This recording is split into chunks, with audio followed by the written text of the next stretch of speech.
viewers, welcome back to our coverage of the 8th round of Whitsun Open. By my left side is my dear chess friend, Mr. Vasu. How was your day? Yeah, it went very well, Milan, and we're expecting the penultimate round is going to be very exciting because the stakes are high and the prize money, the norms, and the title, and I'm sure we have a big fight in hands in most of the boards today. Yes.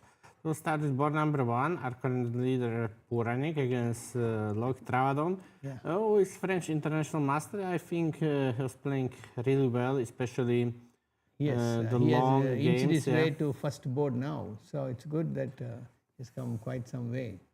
Yeah, so it was Queen's Gambit exchange. The bishop before this is a little bit new, but it's quite decent. So e3, of course, from white, continuing developing. It reminds us of Ragozin, but in Ragozin, white already has a knight on f3, which maybe helps black a little. Yes, so this one and bishop f5.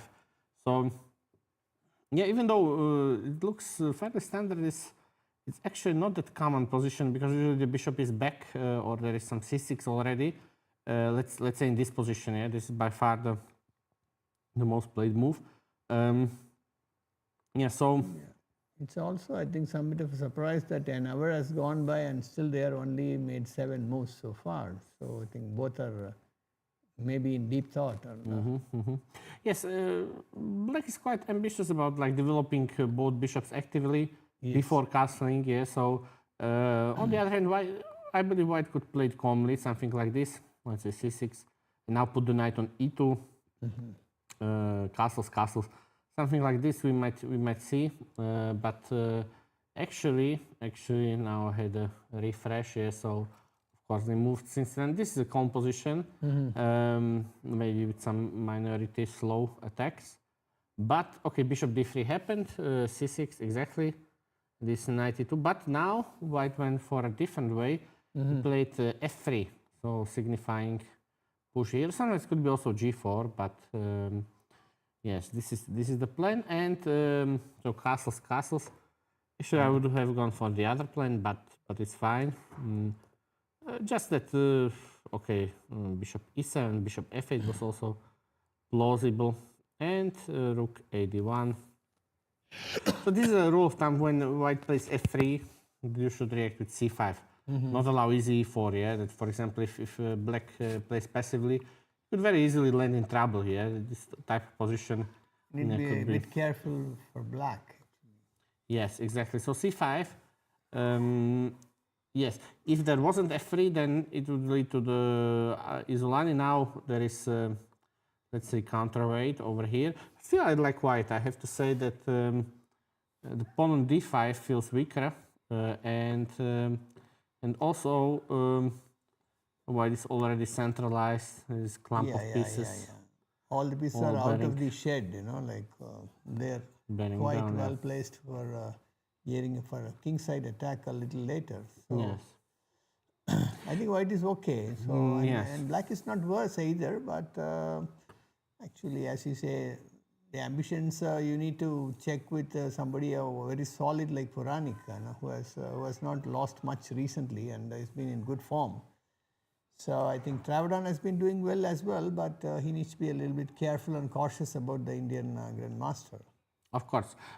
Now, many inexperienced players play something like c4, and they hope for push over here, but it takes away a lot of pressure of the center, and again, this e4 is very strong. Whether black takes or not, this will be very potent. I suppose we see that in this move for the bishop, which was initially developed to b4, then had to go back to e7, so maybe it wasn't such a great success. On the other hand, he got in this bishop f5 move, which is many times is not so easy for black to achieve. Yes. For example, this is already critical for black, but maybe he could kind of wait around. Let me reload it. It's a little evenly balanced and maybe... Yes, I mean, right now it's not hanging yet, so something like this, or the move a6 does seem to make some sense, maybe with b5. But I like white. white's chances. I think Travadon has been having a good time, but today he is up to a very good challenge. So we'll have to see. And yes, if he manages to hold this game, he has great chances of the GM Nord. So Petko versus Svane, and yes, I think Rasmus Svane after yesterday he showed that he's ready to play like close to the West, maybe some draws, but not risk some devastating loss. By nature, he is very careful, very careful grandmaster. Very cautious player. Cautious, yes. So he played the Berlin defense, and probably he wouldn't mind a draw. But Petko feels he's coming a little bit from behind. Yesterday, even with some luck, he beat Buvan. So today, okay, he plays Bishop E3, which has been seen, not very standard. Black might take or Bishop B6. Both are good, but okay. He takes, Perhaps taking right away and 97. This motif is well known. Also directly, Black could play like this. The point is that after this, the knight will fall. Right. To double attack, and it's the same here that White is unable to take this pawn, losing a piece. So knight c3. Now it really hangs. So c6 and d6. Yes, so taking away White pieces seems very reasonable for Black. And Svan, of course, maybe will be glad if he gets some chances to play sharp game, like if his opponent oversteps, of course. So b5, a4. This also a decision on its own. Like, do I just castle and play knight g6? I think there is some risk of Black playing passively in such a position. So let's imagine castles, knight g6, queen e1. Then the bishop and the open f file might count for something. Of course, Black is not without play. Might play d5. Yeah. Like Momchil Petko is also not Bishop a weak this player, is so also, I guess Swan would be a little more cautious today. He's already cautious, but I think is probably given us a little bit of edge to White. Actually, it reminds us of Joko Piano with the colors reverse. Actually, this knight on c3 is there, and Black is quite flexible arriving with the knight, and he's trying to get some space on the queen side and a4. I was wondering why not b4. I guess it's this anyway, and this might be later some hole. So he wants to keep it fluid. So ba4, castles, knight g6, h3, and this is our current position. Black is thinking. in fact, b4 also could have been a little bit good for Black actually. Now actually the rook is also into the play at a4. So yes, this is that's why I'm a bit surprised, because it is a weak backward pawn, and White has some kind of good little pawn ideas. play. And in case Black decides to break through with a d5 or something, then rook a4 to h4, g4 also. So many possibilities are there. I'm a little surprised that Swane took b into a4 actually, when b4 should have been probably maintaining the equality better. Yes, Black has the center, but it feels a bit vulnerable. Yeah, this maneuver puts a lot of pressure. Yeah, and I feel a little uneasy about the Black. Yes, if, for example, d4 not available or e4, White keeps it under lead. So I like White chances. Because their file is open and bishop on b3 and yes, exactly. Feels more stable. The Black square bishop is also not there. So ng5, it's really, I guess it should be handful for today. Maybe if I'm Black, I would rather go for this position.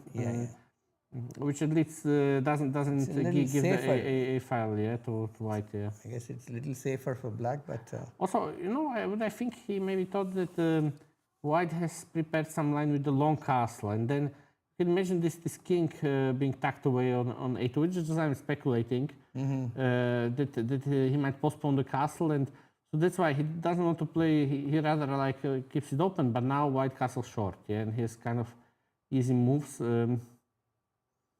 Yes, move h3, just kind of prophylaxis, and I think he could even reasonably triple up on this pawn. If a6, I have bishop c4, I can hunt this down. And then, okay, Black needs to come up with something, maybe some f5, but it doesn't seem logical, and d5 also, so... d5 has come, actually. d5, not yet. No, these are just I have analysis. Okay. Yes, I mean this one is possible, but now it's not even better structure. I would say it's quite much worse. And white still retains, something. Actually, white could play d4 in this case. So I guess it appears to be a clear initiative for white. Yes, And I think Swana has a big job on hand today. yes, I didn't like how I wouldn't play b5 on his place. So and now we see the pure gioco piano, but with d4, with the middle d4, d4. This is quite rare, and this gambit, yes, it exists, and black might take on e4, but it leads to some like really difficult positions. If I'm not mistaken, it's like this: d5, knight e7, and something like this, queen c2. On the face of it, it seems even a bit silly, for white. Like, why is he playing like this? But long castle, and there will be a lot of pressure on black. That there's some kind of immediate initiative.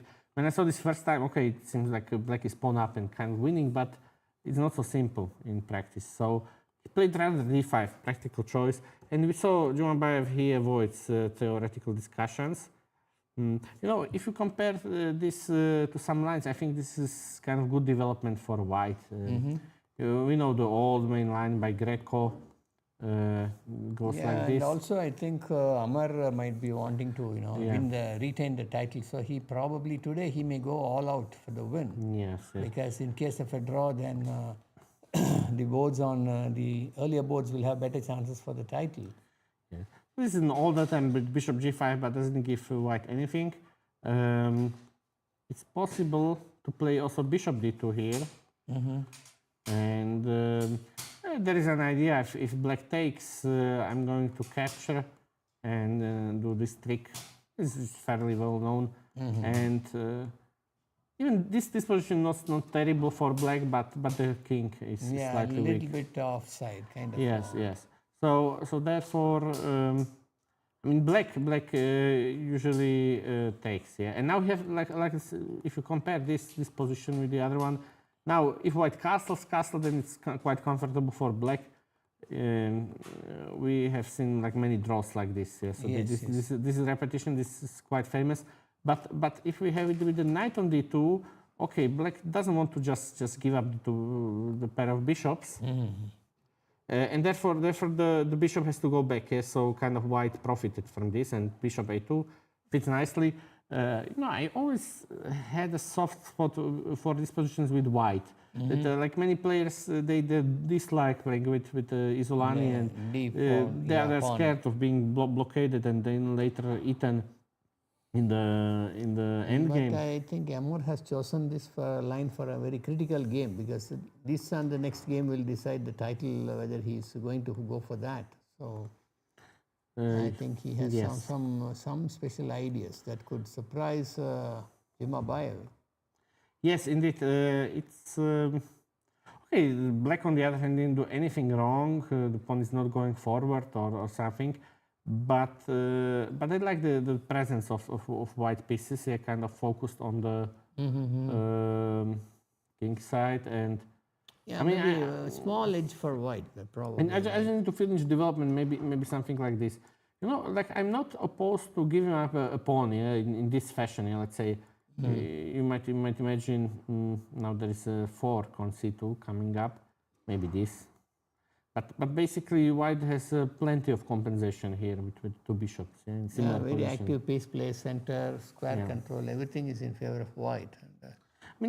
Yes, somehow the development. Also maybe he wants to do this.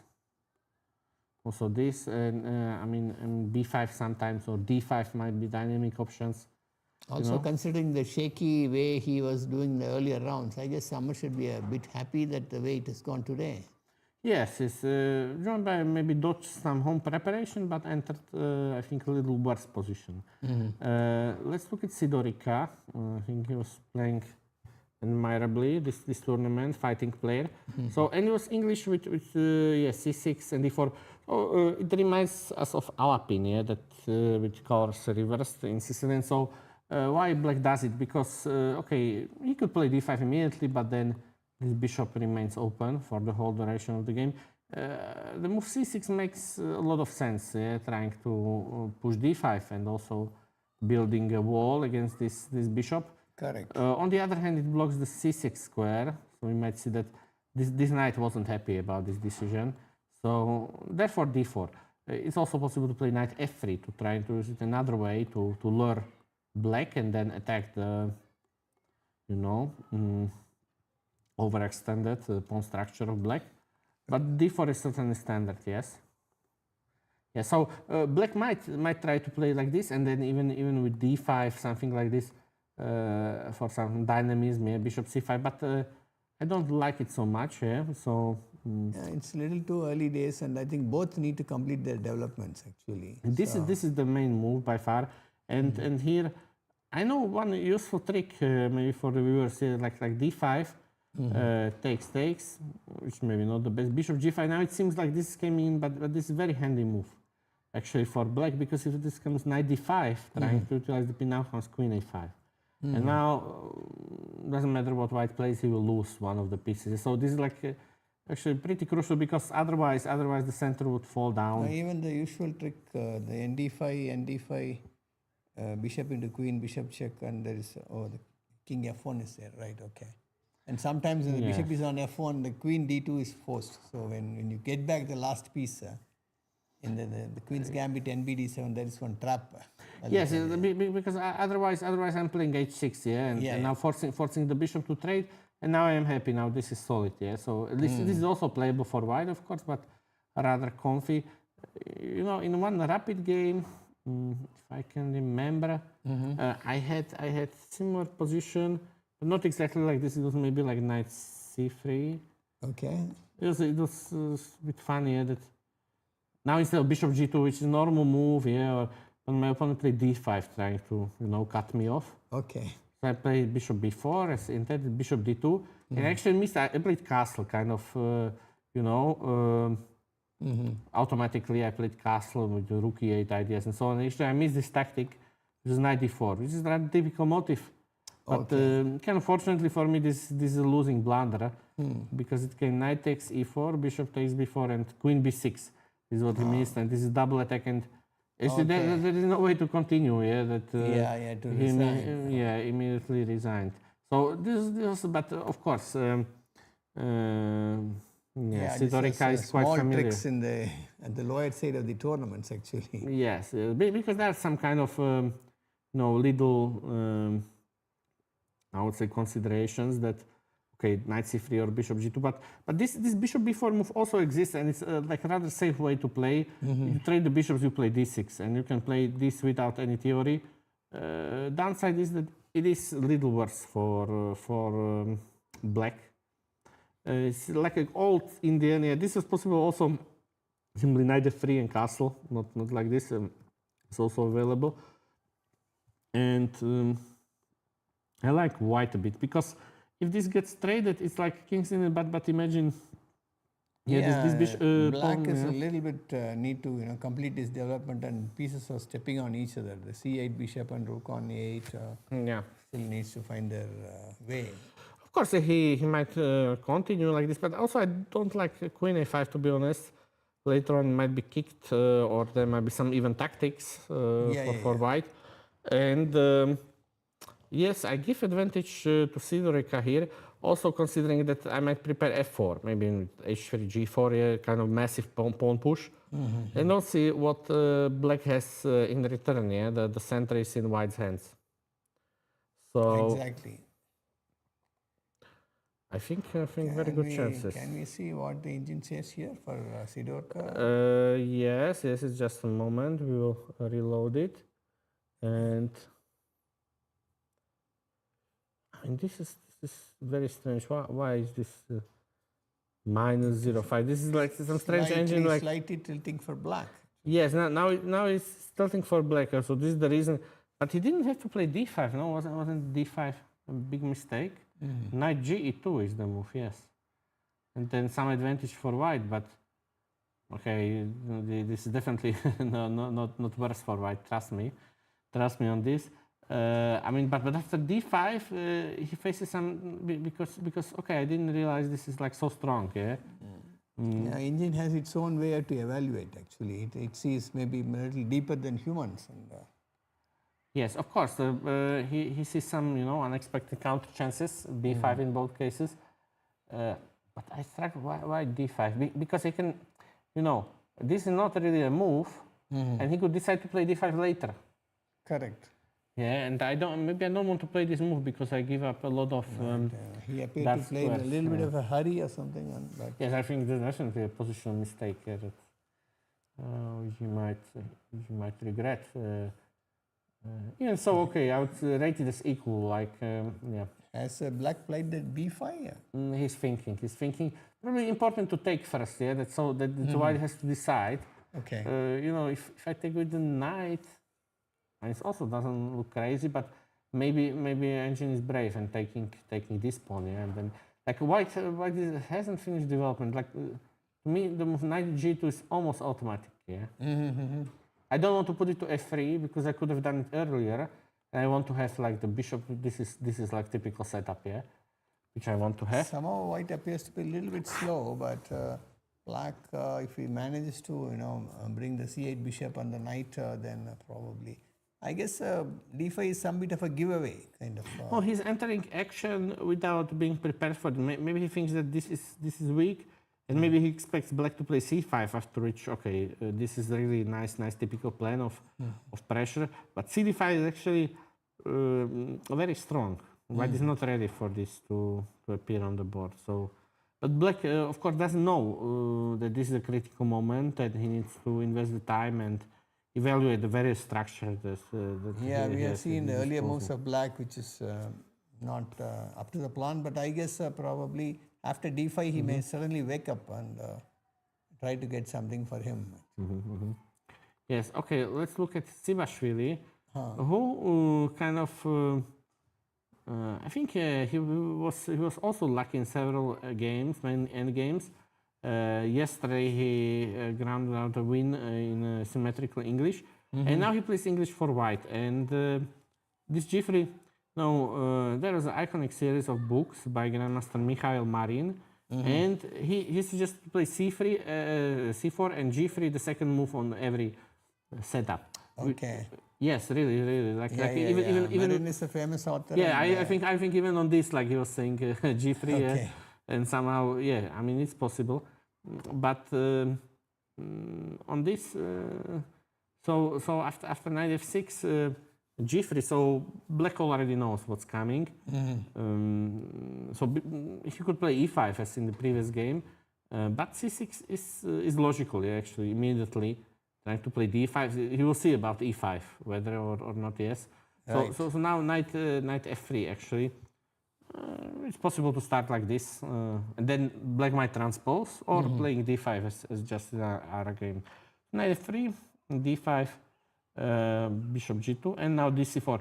It's definitely principal move. I think we saw something similar as bishop f5. I mean, lately people they shy away from this because if this, white might try to hunt down the bishop. Yes, and h6 is a little. The move h6, for example, this was discussed, this kind of endgame, but even if I don't know anything about it, it doesn't look so enticing for black. Right. Yeah, I mean, there are immediately, some problems. Bishop has to go back. It's a bit clunky, and I like white. So yeah, the black's king and the bishop on f8, and it's a little bit not all that looking comfortable for black. So dc4 definitely it is a move besides g6 or e6 or some alternatives, but dc4 castles, knight b7. Now black should try to hold this pawn. If he just does like g6, okay, there's not much wrong with it. It will just let him, a little less Yufa, as I know, is a very unorthodox player, and he is capable of causing some complications in the middle game. So knight b6. And now there is also a move a4, yeah, to force a5. Depends on, sometimes this benefits black, yeah, that he might anchor the bishop over there. Right. On the other hand, okay, it softens up the b6 knight. So knight e3 actually more popular. And here we see him playing g6. And this is kind of like saying, okay, let's play a game of chess. There are two other continuations which are definitely more critical, which is bishop e6 and queen to d5. And this was like extensively analyzed, some very sharp lines by here. But can we see what the engine is favoring white or black? Okay, this is perhaps equal, but I believe if g6, bishop e6 is saying and zeros. Okay. G6, definitely you see that it hands the advantage to white because he lets the pawn be, and now so first of all probably bishop f5 I also don't like because after d3 this bishop will be blunted. I think he should really take and the f8 bishop also need to come out at some point. Like right? this, and later castles bishop e6 is a tiny bit worse. White might play for center or even like later on something like this b4 b5. With the d3 modestly. I think there is some advantage, and for me these structures, if you take a look at the black side. I don't know what I should really play because there. G6, BG7 and castle, 3 clear moves white has to do, something in the center actually. So yes, but for I'm just saying that practically for black this is not such an easy situation that there is nothing clear. Like e5 makes no sense. Some kind of b5 only weakens the c6 always, so it's kind of like a waiting game. For you to turn it around for a winning game is a big. Maneuvering with the pieces. If black trades some pieces, of course, it helps him. But okay, the advantage of this approach is that it definitely wasn't in white's preparation. So like he's now on his own, and we know that in those open tournaments in the last rounds, like many times the people are preparing their whole morning, and now this shifts them away. Yes, white is better, but it's not the end of the world. Maybe Yufa tried to take white out of the opening into new territory or something like that. And now first rook AB1 is logical. I want to put the other rooks here. Yeah, but for example, engine likes this here, so it's like some small details. For black, you have many moves every juncture, but none of them. Okay, do you play e6? Not really. The bishop is bad. Do you play e5? Then this one is blunted. Do you play, it seems like logical, why not to play knight d6? But now the queen, goes back, and this knight is also could be hit here, so it's not like... it's slightly kind of not well placed. Slightly weird for black, what is he? Is he trading this bishop somehow? I mean, white could deny it, or even accept it. It's not, because actually this bishop is not the king. And there may be questions as to what knight is really doing there. Yes, I mean this is what happened, and a4, e5 with the idea of e4, I guess, but was quickly rebuked. I mean, it's logical. We don't want to give black too much play, so e4. On the other hand, it's weakening d4 square, so it's like very comical. a5. And this is interesting. a5, keeping the position closed. Maybe later on I will focus on this because this knight is very unfair. If it was here, then maybe black is better. If it's on d6, there's a lot of moves to make sense. Yeah, that I can do something like this: the knight b7, and think about playing c5. Right. But I like white. I can play queen b2, logical move, and then maybe double on the c file. e5 is weak. Yeah, so. So the whole thing shows a lengthy maneuvering in the middle game, actually. Of course, like. And somehow the pawns on a6 and c6 and b5 could be a target in the end game also, kind of. Then a bit of a surprising move, but maybe strong. Yeah. c5, resolving the tension. Knight b7 was also like this is a typical move, but c5. He wants to do it now, but it's complicated. So knight c5. Yeah, we could see that Yufa has made his opponent think more. He is having a 15-minute advantage in time. I mean, this one is borderline risky. Allowing this pawn somewhere to c7. But then it will be knight d6. Yeah, so sometimes you need to give your exchange or something can crash in c8. Yeah. Even here I would take white because of the c pawn. Not sure if I manage to pass it, but I could play like c7, bishop b6. Yes, this is absolutely to lock it down, and then white is at least not risking, yeah, so. And then you can pile everything up on the d file, you know, rook d1, rook fd1, and then. Yes, it's pleasant. So now, what about Octave versus Benari? So this is another joke piano, a5, a4. Yes, there are some like discussions whether, I think here a4 is a bit imprecise. White should probably play like knight bd2 and rook e1. Yes, since he has this bishop b5 when he needs. On a6 is different because if I play a6, as black, I threaten to take this bishop outright. So therefore, white plays a4 usually, and then black plays a5. Like this was played by Grishchuk, many times. So I think certainly it's not very bad move, but already black has this position kind of tempo up, and now bishop e6 because here it's important, like those little details in this kind of structure. Yes, black might go for bishop e6, but this way this is like a bit dangerous. Yeah, that coming b5 many times. In this structure, he could play for bishop e6, and therefore like this is the line. Yeah, that's why I'm like speaking about it, and why there's like a clear way out. He's not hemmed in by this a4 pawn. So bishop e6, bishop b5 now, but now be knight e7 very well, and just something similar was seen in the candidates, but also I wasn't impressed, and black made an easy draw, and I think it's the same here. And white has the king side is yet to take off. Yes, this is just sleeping. Bishop e3 is desirable, but then somehow this is hanging. You don't want to start. How do you start with the knight? Now this drops that one. Black has like only this. It's a little weak, but could be also pushed. Like there's no problem for black. Yeah. So I think Benari looks good actually. We'll see. Kopil versus Moksh, and it was Sozin. And yeah, this is interesting that when I was younger, I played this a lot. I saw some typical games, and I was a attacking player, but you used to play it on the black side? Sometimes on the black side, but mostly on the white side. But then I realized that it's quite risky. And out of those all Nidors, which white has maybe like 15, 20 moves here, this big crossroad, and this bishop c4 kind of really fell out of fashion. It's like a second favorite after knight off, I think. Knight off is probably the most popular one, and then Sozin comes a little behind.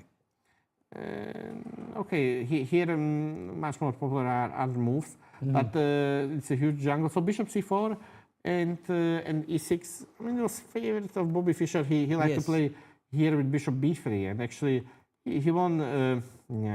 Many games. Some brilliant game here. Like this is very risky for black. So actually a4 is a bit of a sideline, also stopping b5, getting back.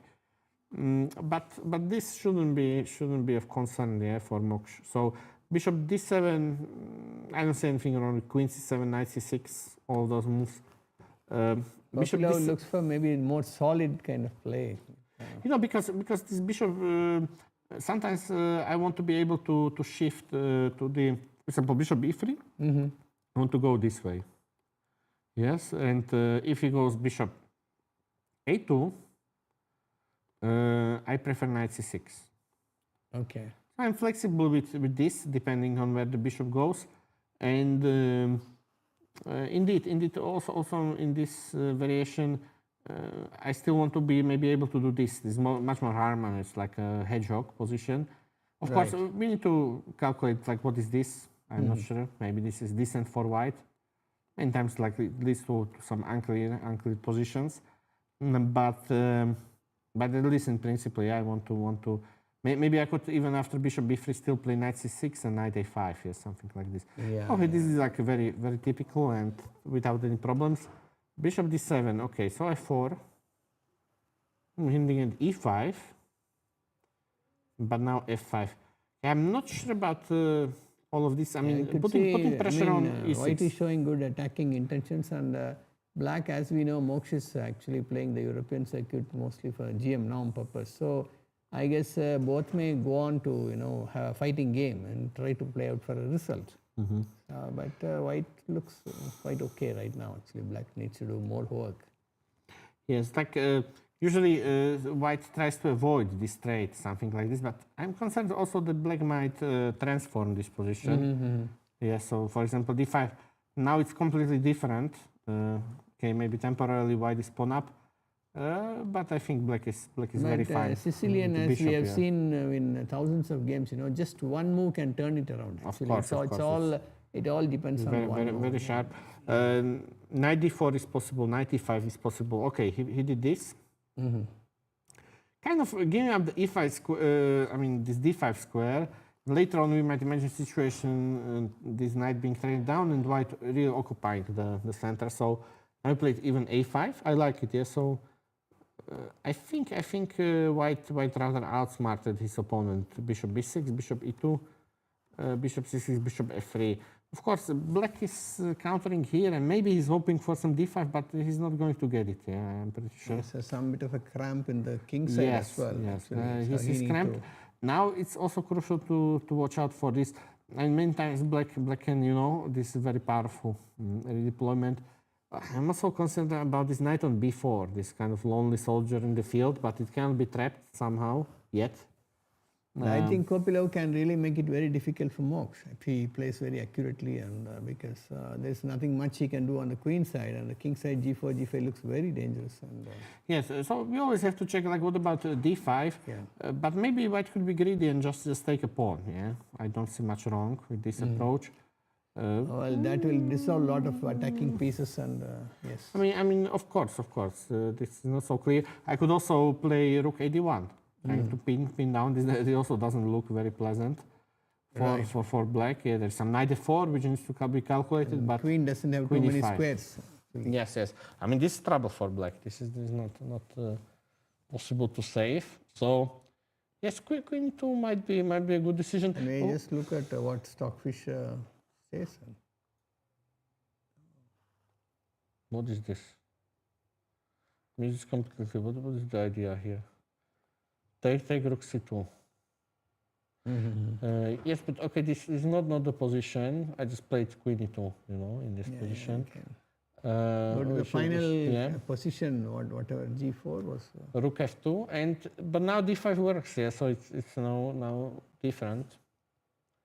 Knight c5, queen d6. Knight b takes d5. Bishop takes b4, and let's stop here. Interesting position. Kind of. This is very interesting actually. I mean, completely different from what we saw a couple of moves back. So so now suddenly black is breaking through. Yes. White achieves some stability. Yeah. Black now has piece play more. Black has the file and. Especially two bishops and light square bishops are long term. Yes. He's surely fine. This has a definite tilt for black actually. If it goes this way, then Kopylov will have more work to do actually than Mox. Yes. So there was this. I mean, this is really a surprising motif. Bishop b5 usually shouldn't be possible, but there is intermezzo. Yeah, so this wins for black. Okay, let's go with Hassanov.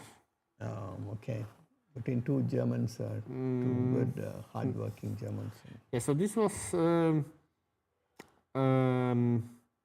Berlin defense, but rather unusual move d6. C5 is much more prevalent, also that we saw in the Svan Erasmus game. But d6 also has its point, just trying to play g6 and slow game. White is better, but definitely viable. And a6, b5. Now came d5 immediately. He tries to break through. The other plan is to play like a5, a4, rook b8, trying to get some space. But d5 definitely respected, and d4. Okay, the idea is that if ed, I play this. Very typical. Yeah, you can see both. I suppose this bishop is a bit blunted, and I might challenge this knight, and this is not ideal for black. So knight takes e4, d takes e5. this reminds us of open Spanish and probably pretty decent version. Yeah, and the typical rail hoppers actually it takes shape only after 25-30 moves, you know, like we have all the pieces, all the pawns most of the time, and Yes. some bit of maneuvering and. So if he challenges this, then this is already a bit some h4 h5. I don't like this for black. Maybe there is this option, but now it's not working out well for me. GC is hanging.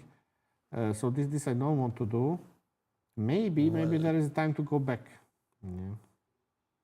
Maybe like this. Yeah, Christopher needs to be a little bit careful. And yeah, I have to say I prefer a white in this position, but yes, certainly this is still full fight. Yeah, so later on, this knight might step back somehow and push c5. Yeah, just tiny edge for white, and anything could happen. Dorans versus Stoyanov, and it was King's Indian or Queen's Pawn opening. Rook e1, okay, it makes some sense to try to economize on the c4 move. I want to play e4 anyway, and I don't. For example, this they might forbid it, but okay. I mean, Rook e1 is different. Here I want to play c4, kind of transpose to I think there are players who fancy to play the NC3 with the c2 on pawn. I really don't know, but this, yes, like what we see in Trompowsky or something. Also not in my style. Yeah. Hello, yes. So now d5. Sometimes there is a way to provoke white even more, but here comes e4 very not c4, but e4 very naturally, and knight will be kicked back. Yeah. So, but still, yes. So now, I mean, knight a6, better than trying to push it like through c6. Yeah, just e4, e5, and now we transpose into King's Indian. But certainly this is great version for white because black played like two moves. Knight b8 to knight c6 back, yeah, and this is fairly. But actually, I'm surprised. I wouldn't take, yeah. Some bit of a tempo. I would just play like h3, bishop e3, enjoying this position, queen c2. Right. But okay, so d takes e6, bishop f1, or bishop f1. This is like this is a sin to play like this. Okay, maybe. Queen e2. Okay, I don't like this because suddenly my queen is vulnerable no matter where I go, and b3 falls tactically to this. Although it also needs to be checked. Yeah, sometimes this is good for white. I don't know. But right now, now, what do you think? Is there some compensation for white? Maybe there is some, but not a huge one. Yeah, I like take black. Queen f6. Yeah. Black may be hoping for a grinding ending with a pawn up position. So. But bishop f1. Why did I take on e6? I released my space advantage and I played bishop f1. So I mean, still it makes some sense. White is going to stabilize. It's not yet worse, yeah, because it's close position. But if anything, I will. I think take even black, yeah. Engine may also probably favor black here, maybe. Maybe not. Actually, Engine likes space, yeah, and he will maybe favor white a bit. Okay. Saying h5, which is a bit strange, or this 95. And he likes this and just going back, yeah, kind of transforming the structure. I mean, here I play bishop g2 back, and might lead to very unclear position after all. So bishop takes c3. That he swings a lot, yeah, so he doesn't know what to think about it. But maybe slightly better for white, yeah, even after all of this 95 happened in the game. Johan versus Kunde Kuli. Let's see how many boards are those. It's a very young boy from Kazakhstan. 3, 4, 5, 6, 7, 8, 9, yeah, and this is the 10th game, yeah, so this is our border. And I'm not saying that, of course, we are open to seeing lower rated clashes also, but this is usually our system. And now c5, even this g3, I mean, I think this is quite a good system for black, which I also recommend. Because, for example, if white plays normally, let's say this one, I think this is quite good reply, yeah, trying to soften up this, getting some squares. If a3, I'm ready to play a4 and c5, yeah. So this one was topical and played, but g3 doesn't scare me, and I'm ready to play the closed, version of this. Now h6, now everything is in time. There is no queen b3 or anything. I enjoy this with black, but c5 also available. And now e6, okay. Yeah, this Now Quanticule is actually a good player. He is from Kazakhstan. He's a FIDE master course, and of 2-4 plus rating, and he's out there looking for the IM norms. And quite a young boy, so I guess Johan shouldn't underestimate him, and he can be a little bit dangerous as the game goes on. It is a consideration whether I not want to keep it close with black. Now we have another type of king's Indian. I think here maybe white has a little more time, yeah, to organize the counterplay. And this bishop is like really awkward. Yeah, I mean I could do this, but I don't fancy this one. Yeah, that it looks white is making some progress. So d3 now. So we have something like similar. Then we saw, but with the colors reversed. But now we see like the difference. That look at this, yeah. That there's like a huge activity. Yeah, for white. definitely white is. So like okay, let's make a few more moves. Bishop g4 kind of. I have to say I really like white. I'm not sure about the e4 move. Okay, it stops some 95. Maybe also getting ready to like queen e2 or this may be the idea.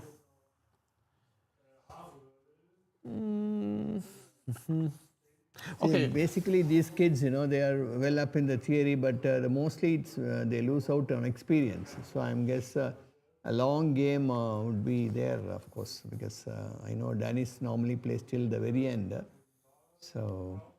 Of But course, here I think white looks a little bit set yes, well. Yes, I like white. My double. He's very compact. Like The file, the diagonal, the squares, space, everything is probably right now tilted in favor of white. It is better, but okay, it's not decided or anything. Yes. But I like white chances, and so that's why I play the other. This is like very much easier to play. Yeah, so you have some automatic moves.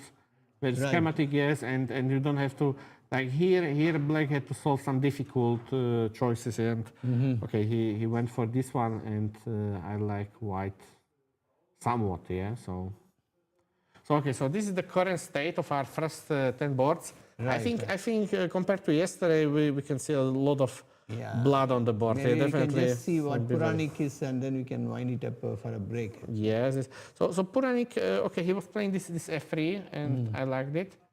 And rook a1, knight takes d4. I mean, black took. He didn't really know what to do with this center, but this is coming. So queen b5, nice move. Bishop h4 also. Yeah. Kind of, there are some worries for black, yeah, or here losing the d5 pawn. Yes. He played g5, kind of. Oh, that looks a little anti-positional. Desperation. Too risky, yeah. Yes, and I'm sure that Puranik likes to see this on the board. Yeah. Now this square is has forever. G5 been played? Indeed, it was played. Okay. So Bishop g3 will follow, and I mean this pawn still. No, Bishop f2 actually was modest choice. I don't know why, but okay, Bishop f2 also available. Maybe he has some idea over here. Okay, now this is the plan. Like later on, not now, but I might even, secure it with the g4 pawn, and this will be internal knight. And this is a big weakness, besides like these pawns which might be taken by the queen.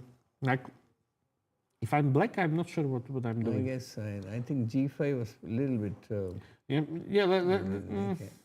Okay, hard to suggest alternative. White wants to take the pawn. Yeah, so already this like Isolani and c takes d4 I also don't like. There are some other moves which are perhaps better. Like here I'm not sure, because usually with isolated pawn you have some attack or some kind of jumps. There's a big hole in f5 and yes, here I don't see. Yeah, that's why he returned here just to safeguard this. Yeah. But okay. I guess Now it's like really hanging, yeah. CD4 and G5 has really made the black position a little shaky. Yeah, this is the king, like how, okay, is hanging, and then the knight is hanging, and so this is like all falling. This, okay, important line doesn't work for black on account of discovery. Yes. Might become a bad day in office for Travron. Yes, I think, okay, it might. It looks maybe close to lost because. Can we check? Yeah, let's check. I think it's maybe more than +1, but okay, he's still knight c4. I don't know. Knight f5, queen b6. Just very like very e4. Tight, yes, some kind of tactics defense. are coming in. Okay, this does seem like he's losing some material, but comes e3. Okay, I need to understand also why not rooks. Oh, this is a fork. Yeah. So this one e3, but now he gives +1. Okay, and let's check this fourth line till the end. Take, and this knight is going to get away from the corner. This is just one line, but you see that I think it's suffering for black. Maybe a6 is the best, but the position is very wobble. Might even take or just go back, and like this is the price, the d5 pawn, and then kind of it collapses. Then e4 happens, you know. Just like he has got too many things to plug in, and yeah, I think he's in big trouble. Yeah, that's and this ending maybe is the best that he has, like some exchange down ending. Yes, and so on. So maybe one very quick look to Momchil and Swana. Momchil, so yes, he now played d5, so this was his idea. If I'm white, I'm just taking and maneuvering the queen, but d4 instead. D4. Okay, apparently the best move. Not so easy to go for this, I can tell you, but okay. Right. Knight d4, and now he's calculating this one, perhaps 90, 95. And then okay, there is let's play it out. I think this is not too difficult to play. Yes, also this one, and queen g5. Queen takes d1 is very much suffering, and again queen h1 prophylaxis. Now we see what happens here. Rook f7, very typical.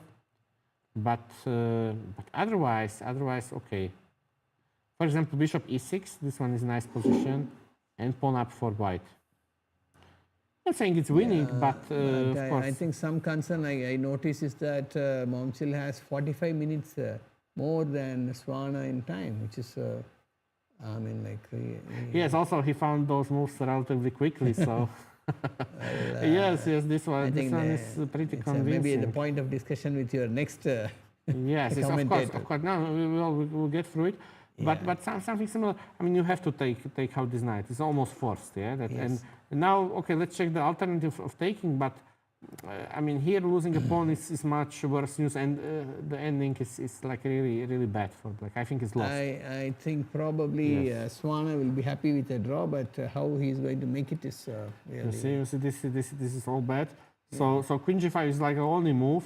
And now, okay, king h1 is a strong move. If he finds this, then he's on his way to victory. Okay, I would say, okay, there are some other moves too. But okay, this is hanging here. So then it's equal. So better to play king h1. Avoiding checks, avoiding the bishop h3. And now, really black is having it tough. Surveying a very thin margin, actually. So you see, yes, white piece is coordinating much better, and he has some targets. So I think are we going to see the top seed going down today, or we will take a look after the break? Maybe, yeah, we'll see. Okay, so for now we'll take a break, and then I will return with my colleague, International Master Edin Pezerovic. Thank you, Vasil, for joining us, and also your commentary about the psychology of the players. Maybe you have some insights and you know them personally, so it's always quite valuable. Okay, thank you. See you soon. Thank you very much. Okay.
Welcome back, and we are at the 8th round of our quite dramatic tournament, and we'll continue with board number 3, where Amar is playing Italian against Rina Jumabayev. I think both players are in a fighting mood, so they also to say risk it for the biscuit. Maybe they know that okay, they are taking risk, but this is the day to do it.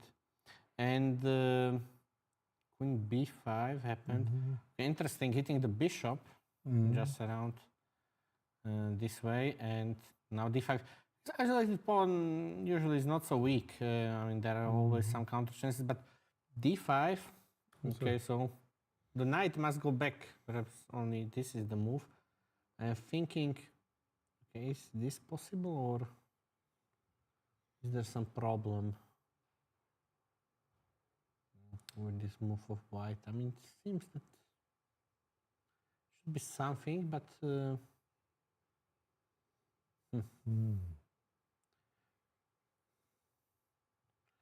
how can black proceed? It's something bishop f6, a normal. The white is struggling a bit with development, not so easy to get it going, but okay, I'm claiming some rook e8 and some piece play. Okay, if it doesn't take, what should he do? Going back, yeah, so many options. Yeah, of course, there are many options, but then maybe again, or yeah, it depends, yeah. Okay. And what does white have here? Something like this. Maybe that's why rook e8 is better to start with. Maybe. Yes, rook e8. And then maybe knight e5 is not really working.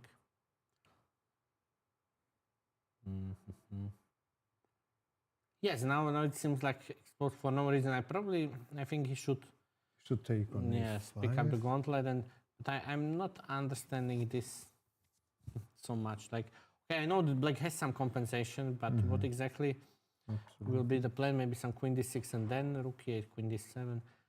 Trying to use that white rooks are disconnected, and he's not really fully in the game. But still knight e4 is coming. Should be the best here, yeah? Yes, I could trade it, but I'm a bit struggling to see the the play for black. I have a feeling there is something, but who knows? Maybe even this, but I'm trying to get this way and somehow active pieces. The queen is exposed. Queen c3, bishop f6, or this I have rook a5. Which one should we choose? Yeah, maybe this. d5. Yeah, and somehow then going back. We stop here. Okay, I think. Knight e4. Yes, again knight e4. c4, knight e4. Knight e4, yeah, knight e4 is the way. And okay, don't see it fully for black here. So that's the current status. Maybe okay, I have to move the bishop somehow. Yeah, this is the open position. All the pieces are on the board. There might be some unexpected resource, some bishop d3 or I don't know, but it looks slightly better for white. Yes. Okay, now let's move on to this. So Sidorica versus Yaniv, and it was knight f3. Okay, I really didn't like d5 here. We discussed it with Vasu. Knight g2, I think it's automatic move. And after this, a6 b5, indeed. This is a strong play from black. But yes, shouldn't be allowed. And now black takes over there. Okay. Somewhat white is fishing for something, but c3 interesting. Do I have to do it? There's some danger on the king side, maybe. Okay, so of course he's inviting me to the endgame, which I shouldn't accept. Hello. Yeah, I mean here this is like very pleasant for black. So perhaps we are going to see this recapture, and now what? Of a5, bishop a6, or just this? kind of I play rook c8, rook b8. Perfectly reasonable game. In fact, white has some weaknesses, and this bishop is, you know, not in place. So I like it. I'm like wondering why c3, but maybe he didn't like that he will be blocked, and he wants to create this weakness. Yeah, so maybe I give some edge to black here. Unless white has something radical, but bishop on g6 is going to defend quite well. Very solid for black. Yes, exactly. So now we see Jufa versus Sibashvili, and it was this English bit of a sideline. Again, now Jufa is on the black side. And I like the white position. Okay, e4 is committal move, but perhaps good. And a5, this block position. Yes, now c5. By the way, he could have played knight b7 slowly and then c5, but he entered those complications. Knight takes a5. I remember with Vasu we were checking, like Engine was suggesting this one, yeah, so somehow different ideas. But knight takes a5. Okay, take. This is really annoying. I think he will never get rid of this pawn. Yes, so definitely I take white. There is absolutely no risk because okay, those two passers. They are facing a problem. They will not get through light square, something like b4, a5, but then they will stop. I don't believe that they could advance like in this way. Maybe you can push them somehow completely, but for that maybe you need to use the bishop, yeah, and there will be some kind of counter. Okay, the more I look at it, it's not so clear to me because okay, this is nice. But how to get some reinforcement? Yeah, like there's the position. No progress. Yeah, maybe I could prepare f4 somehow. Yeah, Queen b3 and f4. Queen b3 and f4. Yeah, this is a very nice motif. And now the board is cut in half by those two pieces, and it might be really potent. Yeah, so Queen a2 actually played. Okay, b4. Queen c4. So he doesn't want to be hemmed in there. I would be wondering also. Why not f4 immediately? Okay, Queen c4, now f4. Rook f8. Okay, kind of had to go back. Queen takes e5. Okay, this is interesting. So first of all, what c7, first check. Then, oh yes, now I understand. So now, because white needs to trade, I will give an exchange for this. I will just play like this, and yes, this is the plan. And I'm very, very happy. Maybe I'm winning with black. So this shouldn't happen. c7 is premature. Could I somehow shift black? Okay, for time being, he's not able to advance. But neither am I. Yes, so. Maybe something like rook f2. I'm trying to.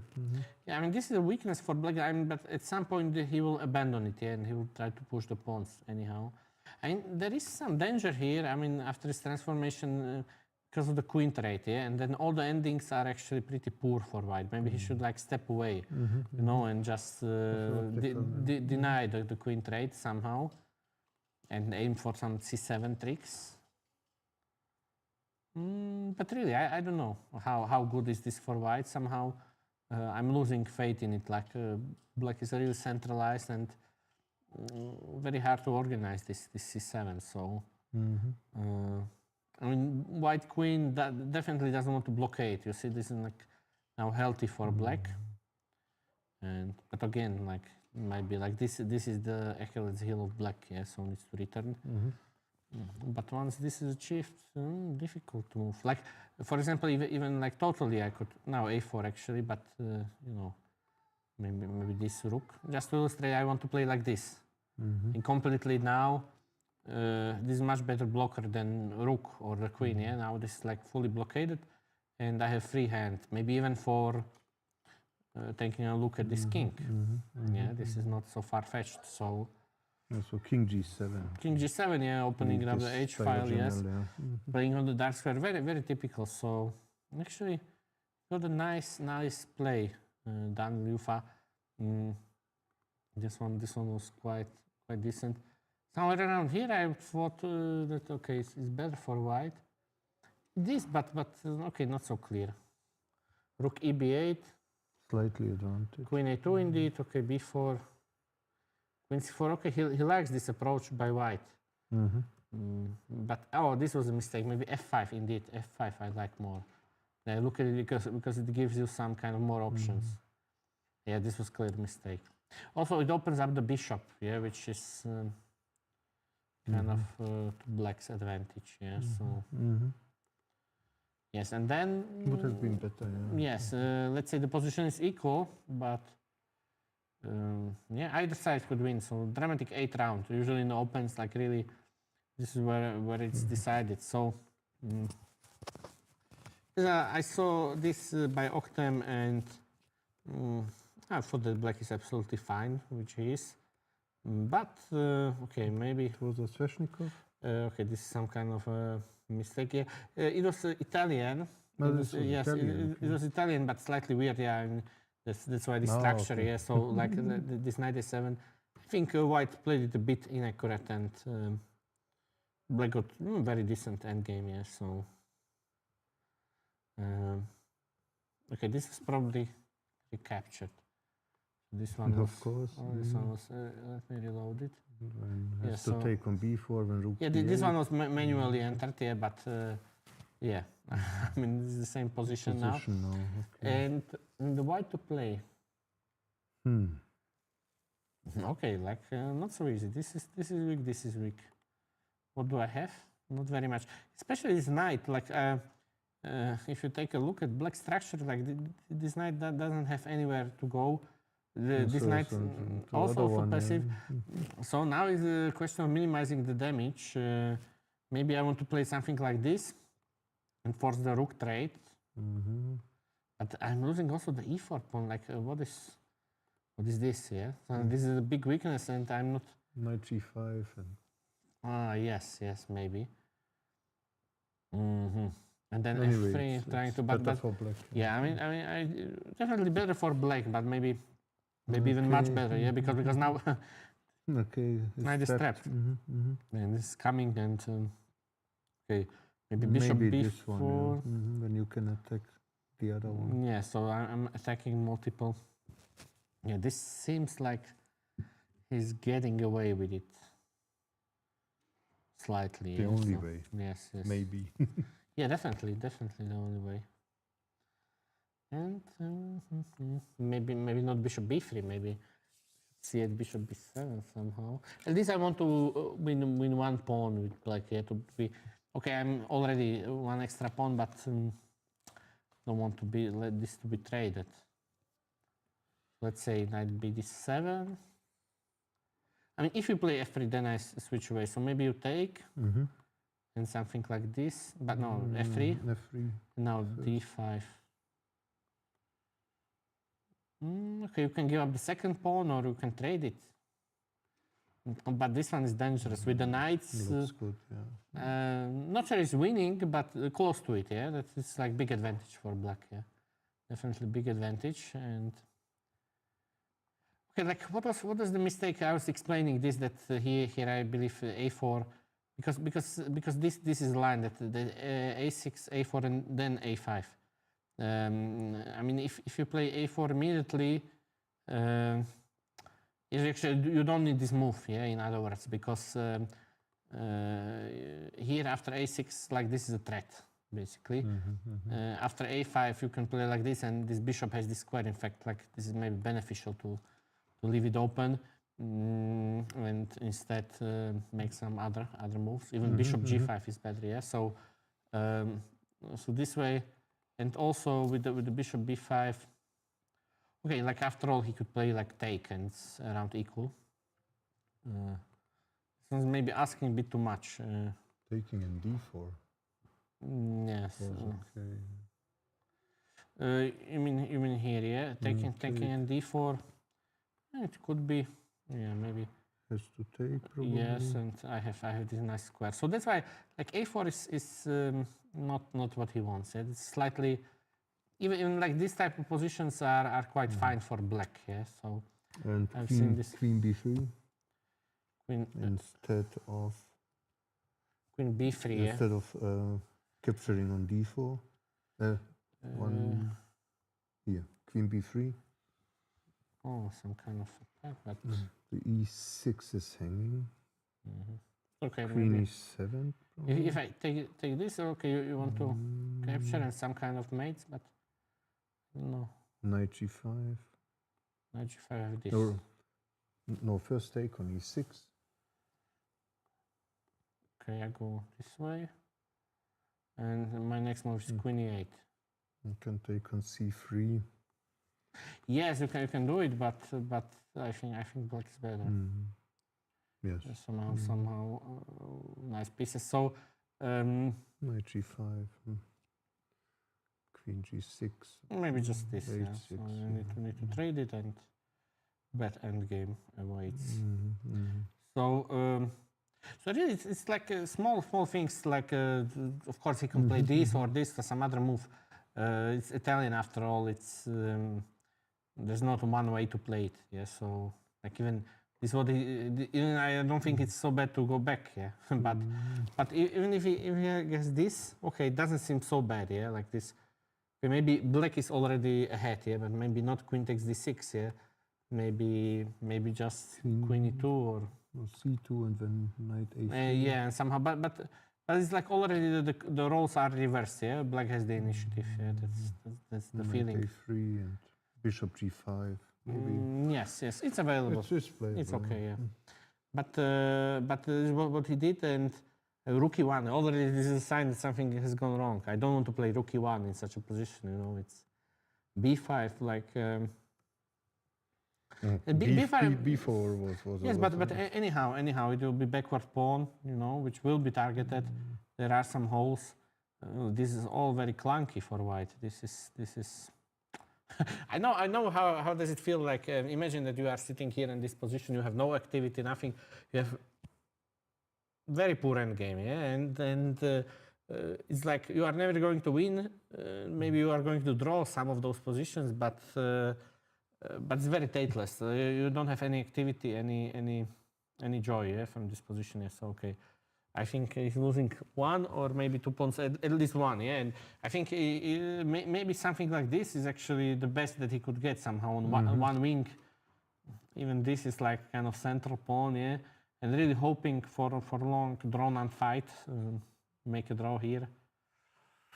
I think it's quite a bit in danger, yeah. So let's move on to Kopilov's game, and I think he was doing very well. Somehow it was sharp. Rook f2, well played, but then d5 and rook d2. Black was just in time to push d5. I think equalized. Yes, that white has the d file, but. For now, c2 is hanging. The pieces are bit out, yeah. Especially this knight. You know, black could hope for this kind of march later on. I think this is pretty balanced. h3, bishop d6. Maybe bishop c7 could be considered sometimes. Okay, I like h5. It's luft and stopping g4. What happens? Something like this. Bishop. Yeah, I think if the knight was somewhere else, okay, maybe a little something for white, but this knight is really bad, yeah, and with that, it could be better on e3 or. Yes, it's also. What about this? I think this would be healthier. With the pawn on f5 is slightly dodgy. Yeah? There might be also some like h4 later on, you know, some kind of problems. Okay, for now, white keeps the control of the only open d file, yeah, so probably that compensates for all of this. He might bring the king, but I would rather be black, to be honest, yeah, that I feel that I have like absolutely nothing to worry about and some potential. Hasanov versus Noé, so we saw it was actually Berlin, so closed Spanish, but it transposed into something which looks very familiar to open Spanish. Even if you remember, Karpov liked to play with some fianchetto lines, yeah. So it's like could be exactly the same, but of course with some differences. And now I still like white, yeah, because the structure black needs to solve it concretely. So c5, c4. Okay. And yes. That's So the now take. knight comes here, bishop f5. So how to evaluate this position? Actually, I think black will do it nicely. He has this majority and the two bishops. This is an internal knight, but white would need to really push on like with g4, f4, f5. But F4, I don't think it's coming that soon. Yeah, so he tries like this way. So let's consider. I mean, he would need to bring the rook, maybe both rooks, in order to push through. And just I want to point something out. Like f5 is not yet coming, but maybe black can do f5, yeah, to close down the position, and this is favorable either way, yeah. This would be a dream, yeah, that we are playing only here. Yes, so I mean, and white tries to use the c5 knight for now, but rook b8. I think maybe does he want to take with the rook? I guess with the pawn. Because okay, my idea was to take, and I play queen b7 maybe.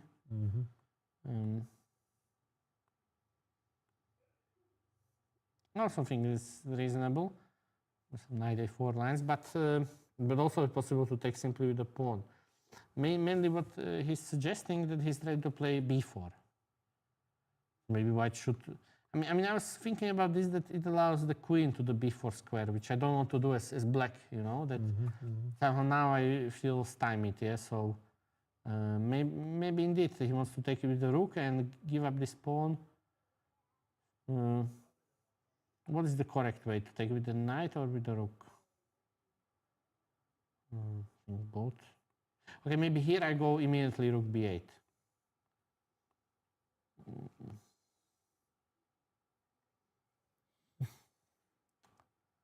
Not so easy to break it down. This position maybe something like this and this.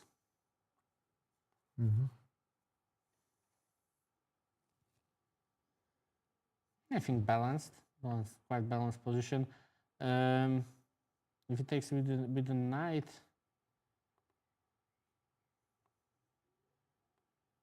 what can we expect?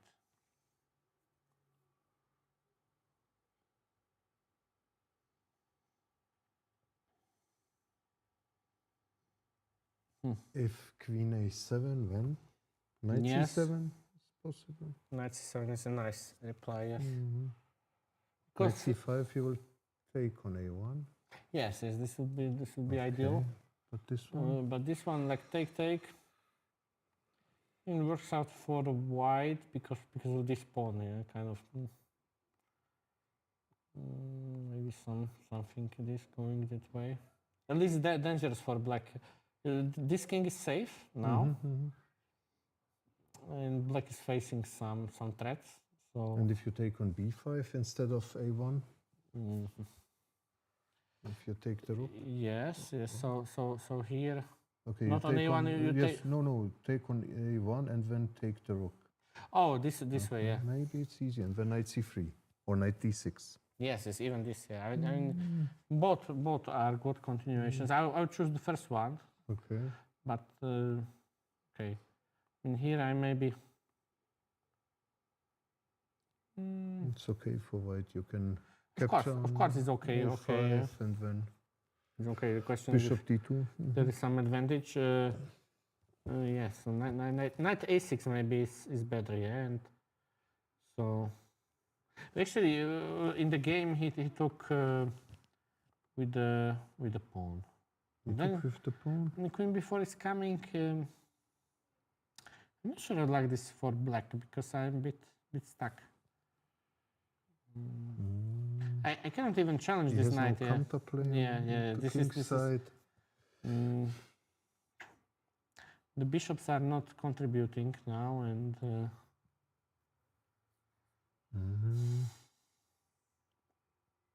not horrible, but maybe something like this, protecting, going with the queen here. But at some point could be this g4 or maybe rook a3, kind of intending to double. Take, I take with the pawn. Okay, it's not too much for white, to be honest. Anyway, Bishop f8. yeah, this is a good move. So he did it the right way, bishop f8. So round equal. And Doran's style. So we are discussing this is somewhat equal. White played bishop f1, which was unusual there, but Black has this like piece. Was King's Indian? Yes, yes, something similar. And okay, I didn't like here. Yes, e5. In this move already happened. Like, would you take on e6? I wouldn't. I like my space. Yeah, kind of giving away and like especially like also with the idea of playing bishop f1. I wouldn't play it like this. But objectively, it makes some sense here because I play knight d4 with the tempo and I have this kind of mainline structure, whilst okay, still retaining advantage. I just think that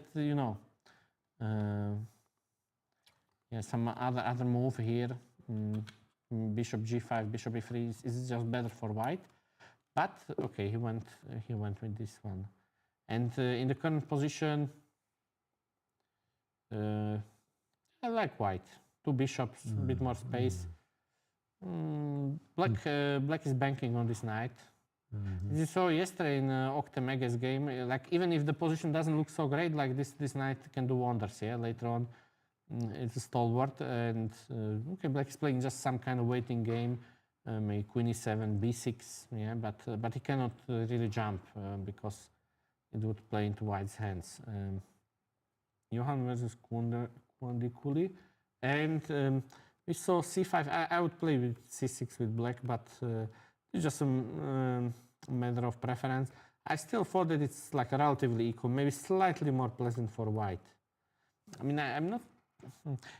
Again, let's look at it from the Black side. Like, what is this bishop doing?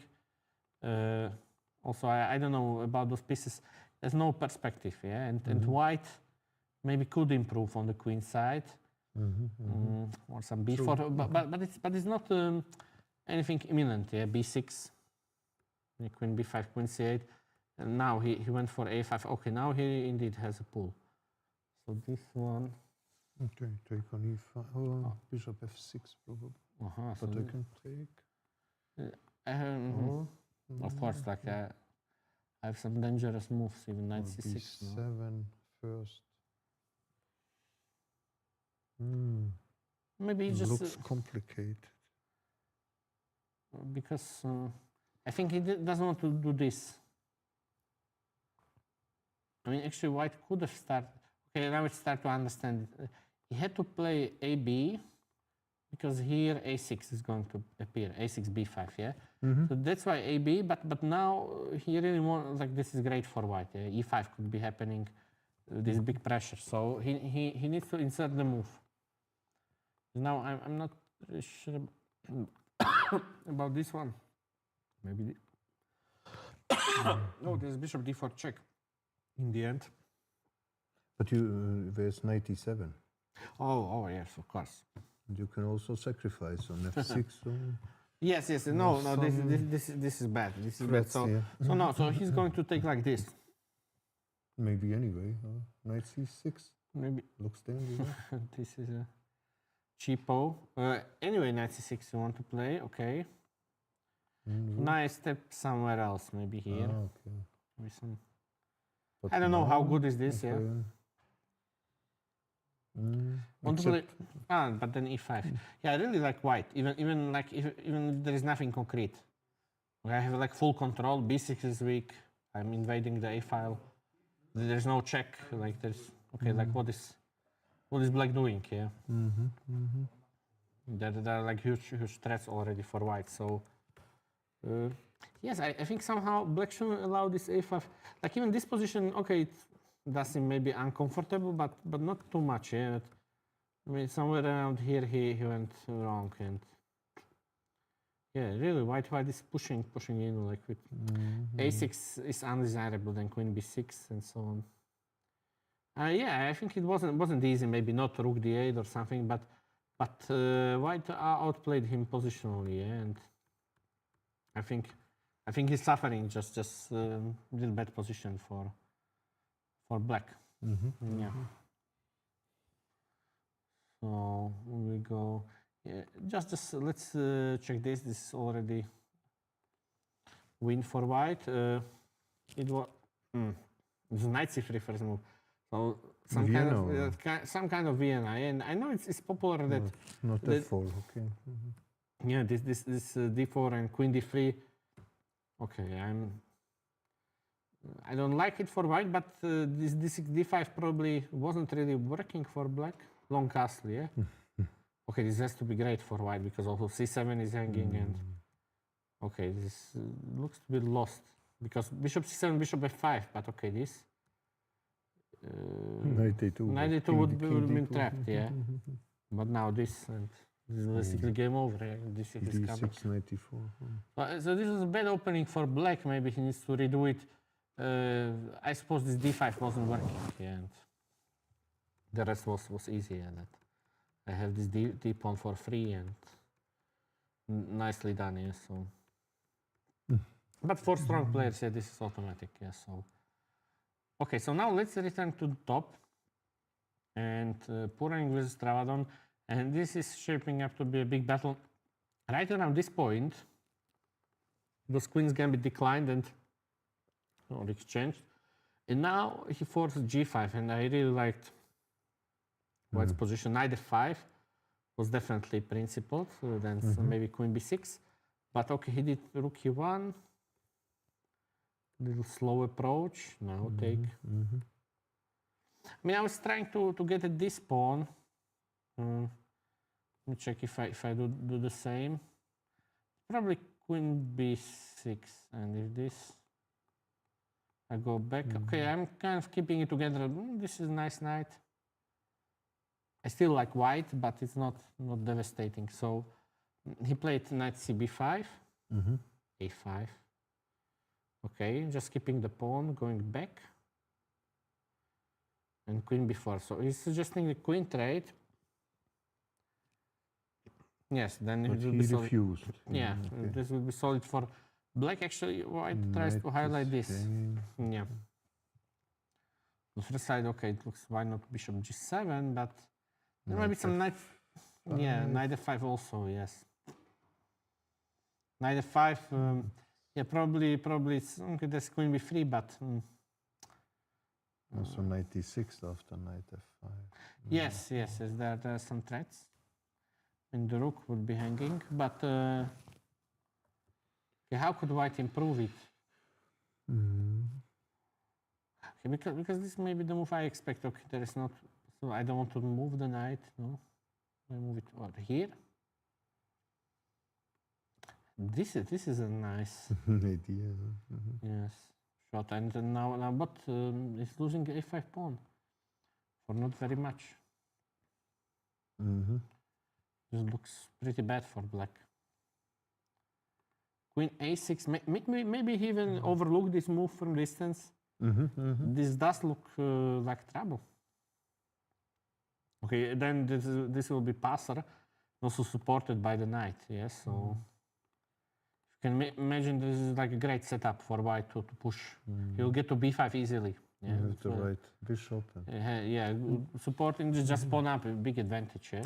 the queen move was quite good. Yes, queen a6 was okay. Maybe he went for trade, but not so easy to find the square.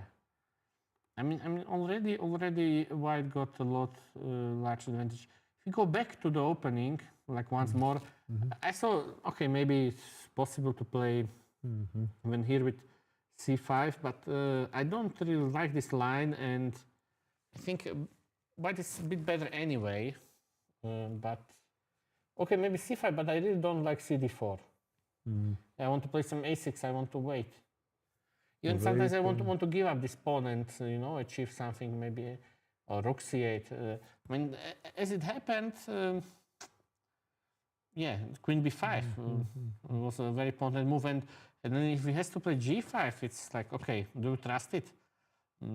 And she says it's not so bad, but you are weakened forever, yeah. And playing this as a human, it's. I mean, White's position is much more compact, so that's how I always like to play personally. And okay, we saw that Petkov made this breakthrough. Ended up in a draw, which I'm a bit surprised because I was sure that this is a better position. Rook takes e4, so we are yes. He allowed bishop takes h3, and we are discussing this may be crucial point. King h1 is stronger because here there is okay. This is a nice typical motive, and otherwise, yeah. Also after queen e5, I can try to hunt down this. We are discussing rook f4. Queen f1. This does seem to be like a nice advantage for white. Also on the queen side, you know, I can improve. Putting pressure on f7. Yes, yes. It's shaky position for black. Instead went for this, but I think it was a relief this for black because he took kind of exchanged one pawn, and now after this is going to be simplification. Okay, it still seems. What about this? Should I take or not? Because then c6 pawn is hanging with the tempo. Okay. Maybe I don't want to. Alternatives you can. Yeah, go something, but even this I would play for white. To be honest, it's very safe. Yeah, and I'm pushing. Okay, f8 is hanging. Queen e7, queen takes c6. Just a pawn.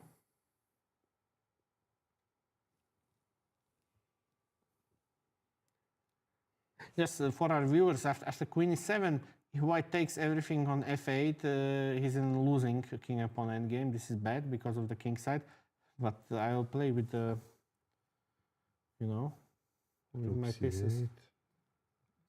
Cannot believe. I mean, this is a set position, no? Like, I dominate the center, I could invade. I'm a bit puzzled why he agreed to draw here. F5, no. Decline.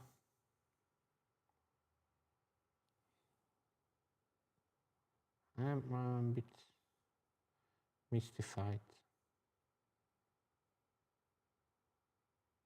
Yeah, I don't see here continuation for black. Yeah, that it would satisfy me. Like for example here, also the e6 pawn is very weak, so therefore I cannot hope for counterplay. No, like this is seems to be much better for white somehow. I don't know. And what to do? We are like missing something, but it's. I mean, does look great for white. We'll win the f5. Rook f5 there is not. Really, rook fd8 and just just taking the e5 pawn is correct. Yeah. Now it's like also this. Not so much. Yeah, that now I can see that this is good. Okay, they could have played, but it's an even position. So interesting. Just rook f6 or rook fd8. Actually, we didn't appreciate like this. Yeah, and now a5. And if you take on f4, if you take on f4, I think it's trouble. Yes, yes. Be analyzed. It's already like +1, but rook fd8. This is really nice. Also, maybe with the idea of rook d5 and so on. Yeah, so well judged by black that he. I think okay. There was a missed chance this king h1, but not so easy. And Amar versus Jumabayev. So it was Italian. Yes. And we saw this position of queen takes a5. But somehow, what happened next? Knight c6, rook a5. So this is how he got the pawn back. This is forced.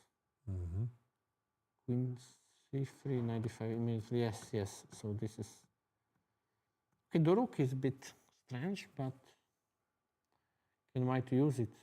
Now he's getting ready to push b4. The previous move, bishop d2. How could black react? Knight b6 or? Or B5. bishop f6. No. B5 I'm a bit reluctant to play. Knight. Yeah, it's the same. This one. The knight f4 I hate. And but also rook c2 after it. I go here. And I can trade the knight. Okay, also this will be hanging, no? So But not now. not now, yeah. You The can. knight on d5. Okay. Yes, I mean, Okay. and maybe step away, but I don't know. It's a bit fishy this one. Rook c2, but I'm not sure whether. In the end, yeah. Before knight f6 here. Rook Yeah. c2. Indeed, okay. I would take here. Knight f4. It's Yes. unclear, but Okay, you have some kind of pressure over here. maybe rook d1. Also, yes, this does seem very healthy for white. Yes, so I think there are some still questions for black to answer. Maybe I wouldn't mind playing this. So if there is a trade, okay, I don't mind those double pawns. I just want to play bishop f6, and path is now clear for the rook. Or maybe it's still a bit. I could do it, right? Bishop b1, rook b2. Also bishop c3 looks well. Here, yeah, bishop c3 position Rook move. d1. Indeed. Yeah, more pleasant for white. Yes. Yeah, definitely. I would prefer racing white bishops. here. All over the board, yeah. Not so easy to suggest, like what for black, maybe not so bad, but still. Advantage white. So, no, I'm thinking maybe even this, that I'm willing to accept those pawns here, but of course it's questionable, but maybe there is like no way to use it for white, yeah, for the time being. Okay, let's now go further. The Sidorica game. So Yanif played h6 b5. This was nice. Even I'd like the move c3. Okay, interesting. Queen c2. This. Oh, what is this? He hasn't. He hasn't taken. Like it's just some kind of a nuance. But it's hard to believe. This looks fantastic for black. Because this rook is kind of out of play. My king is absolutely safe. Even I could push on the king side later, but especially here I have on the queen side. I have wonderful play. Yes, so a5, c4. Yeah, this play only for 2 results, and I think even to draw this is going to be with such a rook and pretty poor bishop, I would say. Okay, but this is like a position of dreams. You can improve somehow slowly. You can even bring the knight to the queen side. You can consider playing e4 at the right circumstances, or rook b4. I think it's just big advantage. Okay, depends if you're going to win or not. But I really love this position for black. b3 maybe. Yes, you want to. It's interesting. Yes, but still. Analyze this move also if black would Okay, maybe go for rook b2. I need some luft. Okay, question is. Okay. Yes, I think it's healthy to make it like this way. But anyway, I Rook would b3. play this and then take on a5. Yes, but okay, I will take on c4. How good is this? Oh, there is. You want to. The d6 is hanging, is but hanging. e4. Bishop e2. Yes. And queen c2. Or on this, maybe. Yes, both are dangerous. Some lines, you know.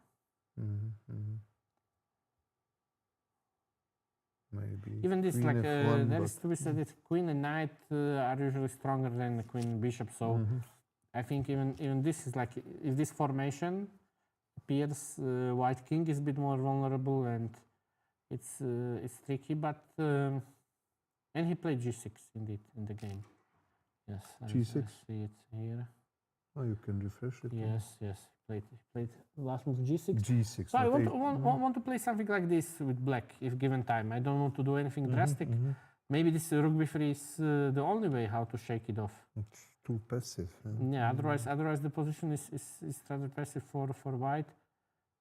And perhaps like we are heading into something similar. Yeah, I have to take it. Okay, Probably, forced. yeah. This is all very much Also forced. take here. Should I take here first? Maybe now it's more precise. Yeah. Because now I will keep this pawn, and this is a different story. I think white is in for some troubling ride. Yeah, like especially like in this time control, he will soon be, you know, under time pressure. So let's take a look at Sibashvili, and we see something maybe close to a draw now. Let us go back. So I like actually with black position. Okay, he did. This happened now. This looks like very nice for black, but there was a counter sacrifice. We went into. Hey, was it possible like somewhere around here? Better, like no. If I need to play bishop c3, yes, as alluded, I need to play this. Looks logical. Can I play a4? No, I cannot play a4 because you promote and then take on b4. Okay. This is Because very of the pin. yes. This is crucial. So this one. Now comes a4, but it's like just a move too late. This is wrongly. No, it's rook takes c8. He has to take. Yes, and there will be like here a2, rook a1 is the same position. Now rook c3, I think it's important move. If we are going to see this, then the black king is too active, yeah, and also the rook. I don't see him losing this one. If he plays d4, could he do this? Maybe this. Okay, rook a4, you don't want to play. For example, like this type of position, it's easy draw for black. White king is out. But again, like we are facing the same problem, active black king. Maybe some check here, but I'm not buying it here. So let's say rook f2, king e7, even f5. This is just not sure it's the best move. Yes, but this should be okay. Even with the king, okay, it should be also a draw. But maybe I want something safer, no? Maybe I want this. Here. What about g5? Actually, white could lose this somehow if he gets this rook trapped. Maybe f6. F6 and h5. Yes, okay. It's going to be a draw. I mean, anyhow, but yeah. I think interesting game also.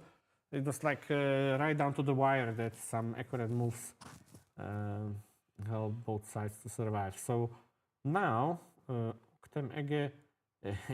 we indeed have this exact, yeah? The same idea.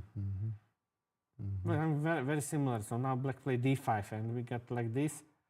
I mean, in our example, we had this d5 pawn. This was like a better version. Like this I'm not sure gives some good chance to survive. So why knight d4? Was this necessary? Like, I need to maybe improve my king first. Or this the pawn is. And I don't want to play f4.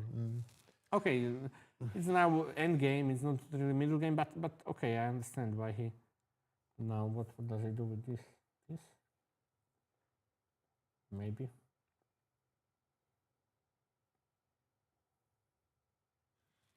Okay, I have a question. Should white try to exchange knights or not? Good question. This is a question. I think he does because the two black knights on this small space I think are dangerous. Yeah, centralized knights. I'd probably go for this. Yeah, and probably it should be a draw, but not easy at all. Like this will be he will be squeezed for a long time. I know the similar position with the rooks on, it's winning. But like this, and bishop defending from afar, it should be a draw, but yeah, of course it's a beautiful position for black, and in practice he might easily win it. Kopilov already made a draw. So we saw that, yeah, and black offered the draw. This position, which I think contains no risk. I would play with black. He gives equal after rook d8. Yes. And then like knight d2 somehow it's working for white. But always when I look at it with the engine, is yeah. I mean, as a human player, it's not so easy. But the engine like recognizes the critical moments. Yeah. So. Queen b4, bishop f8, take. So now I had some compensation for the lost pawn. For the lost pawn, yeah. But he doesn't want to like really enter this opposite color bishop because then his king is weak. So maybe rook b8.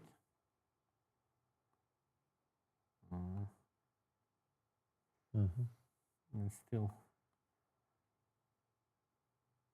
He shouldn't lose. This is a very nice bishop, yeah. Take a look, like he really covers so many important squares. Provoking kind of this g4 always needs to have the c8 square to step out to, but maybe g4 no. Okay, g4 I go this. Bishop c1, there is this pawn, so maybe rook e2. Or ditching the pawn, and maybe this is working. Because now I have rook a8. Bishop c5. Indeed. Bishop c5, bishop e6. Some kind of, but I do believe this is fine for black. Just some accuracy is needed. No. Or how do I stop the pawn? Maybe I have. Wait, I'm just thinking. Okay, is this stupid? That this. Now this, need to take, check, now c2. And now black is better here, suddenly.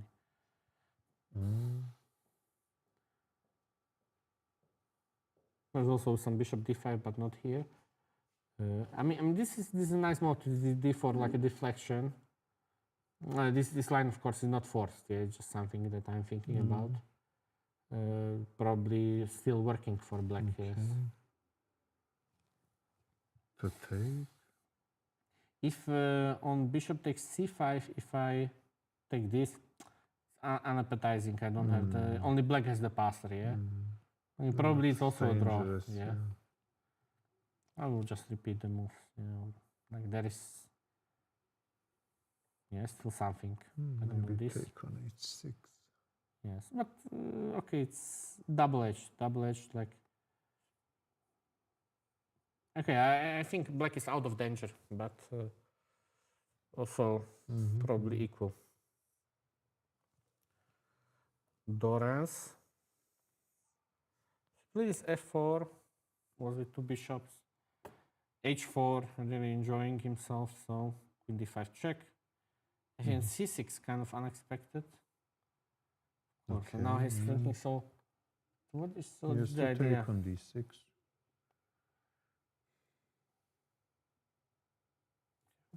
Black's intention, like queen b6. Okay, I don't want to trade the queens, but okay. Maybe this queen is now kind of trapped. To have this. Queen a7. Yes, indeed. I mean, this is problem for white, yeah? Losing material. The knight is hanging now. Yeah, I mean, it's suddenly out of nothing. Always in King's Indian, you have those opportunities like here. I believe. Is this? Queen is trapped, yes. Okay, knight a4. Knight a4, yeah. Kind of. Okay, I'm not sure that. I believe there was maybe something better for black, but at least I'm in the game, yeah. So this looks decent. Um, so after c6, I think some. Okay, I'm curious. I'm curious about this one. Queen d6, queen b6, queen d4. And even though it's like 2 pawns down, it's apparently better for black. Yeah, so this is like, so bishop g7 also not an easy move to make, in my mind. Rook d8 I would play. Also possible here. Now knight d5. This is Okay. this is fantastic concept. And here you have like equal position, but who would you rather be? I'd rather, Compensation to be here. honest, I would rather be black because You can okay, I have sacrifice some kind of blockade, and also maybe white's king could be a target later on. Yeah, like. But indeed, those are central pawns. Yeah, we have to respect them. So, yes.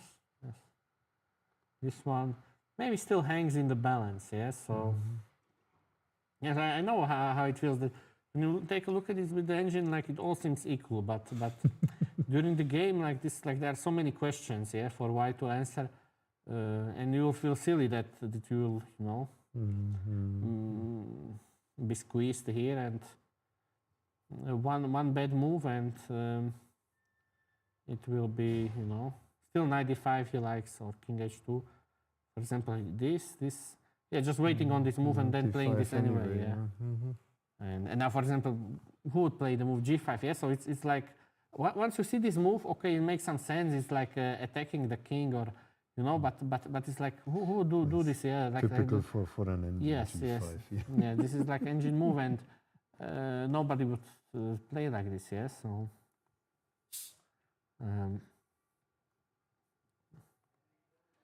Johan, yeah, this was breaking through.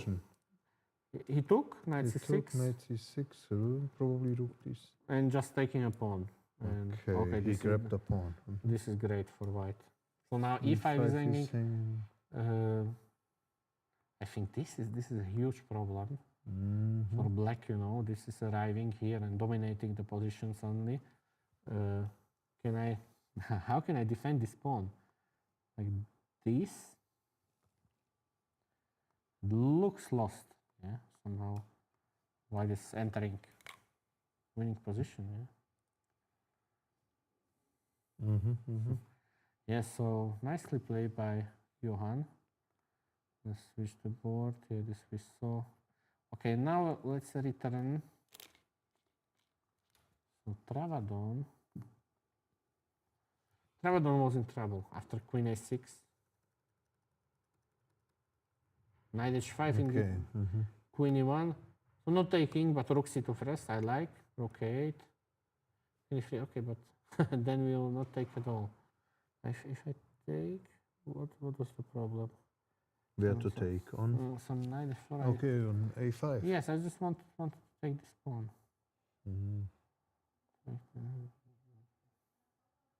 Yeah, I suppose taking bishop c5, putting a lot of pressure on. Knight f4. Yes, indeed. Knight f4 is coming. Maybe if I play like g3,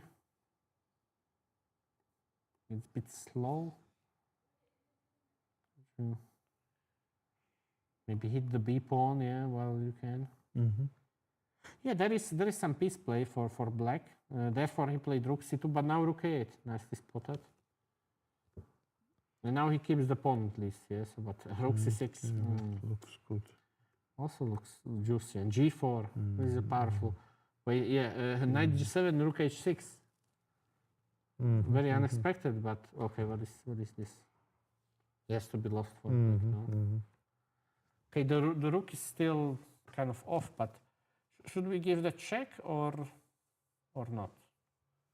Or rook d6 just? I want to win this pawn. If you give check and bishop g3. Let's check. Yes, this is dangerous. Okay, I have to play, but still, bishop d6 is coming.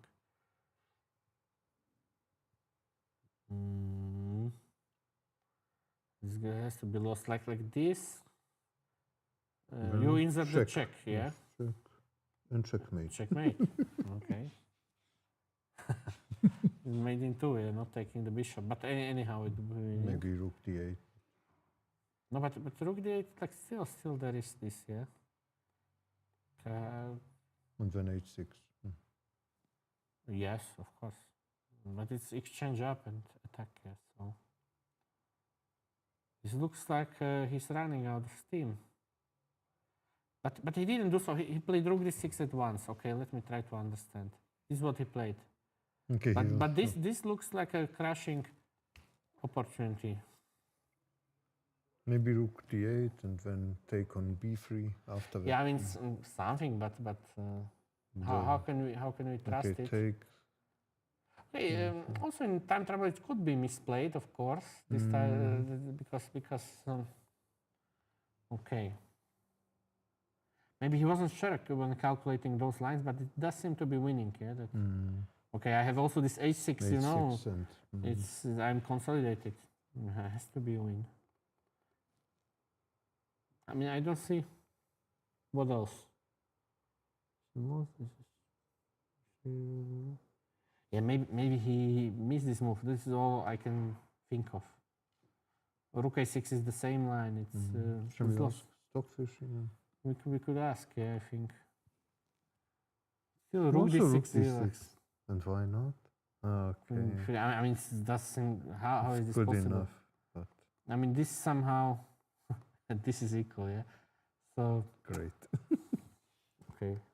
I'm not sure how much are they seeing of those lines or just feeling their way through because, like, technically, I know, for example, Grandmaster Touching, he likes to calculate like till the end and like, okay, there is no guessing, there is no intuition, but you know, in practice, also fatigue plays a role, time, and you can calculate everything, yeah.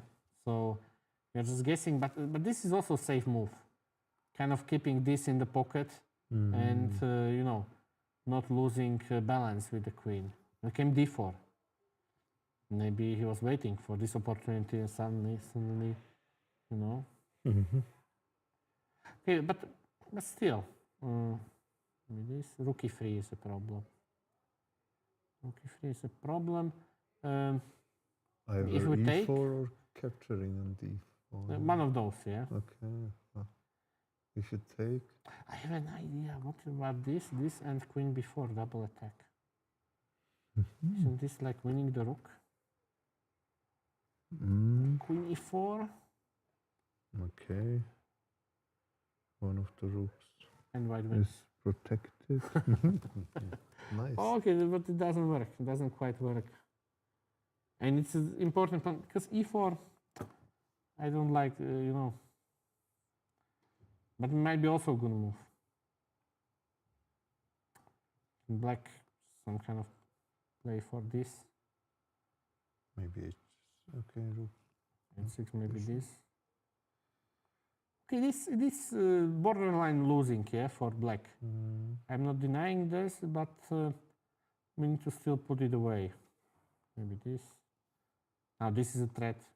Yeah, I mean it's very nice for white, but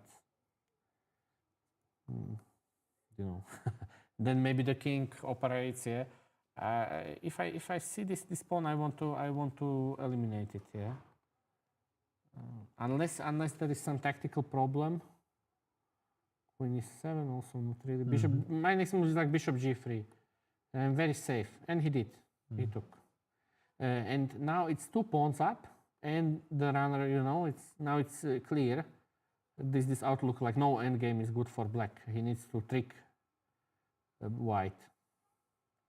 So I think even this position is like big advantage for white. A4, but that's desperate. Yeah, like A4 maybe the best move, just trying to, you know, do something. But Queen f5 and I mean it's full control, 2 pawns up. Still some work to do, but I think. He will do it. He will do it and yeah, cement his lead. This may be the crucial game of the tournament because then tomorrow, okay, he can play for a draw essentially. Puranik is winning. Yes. Yes, the second board was a draw.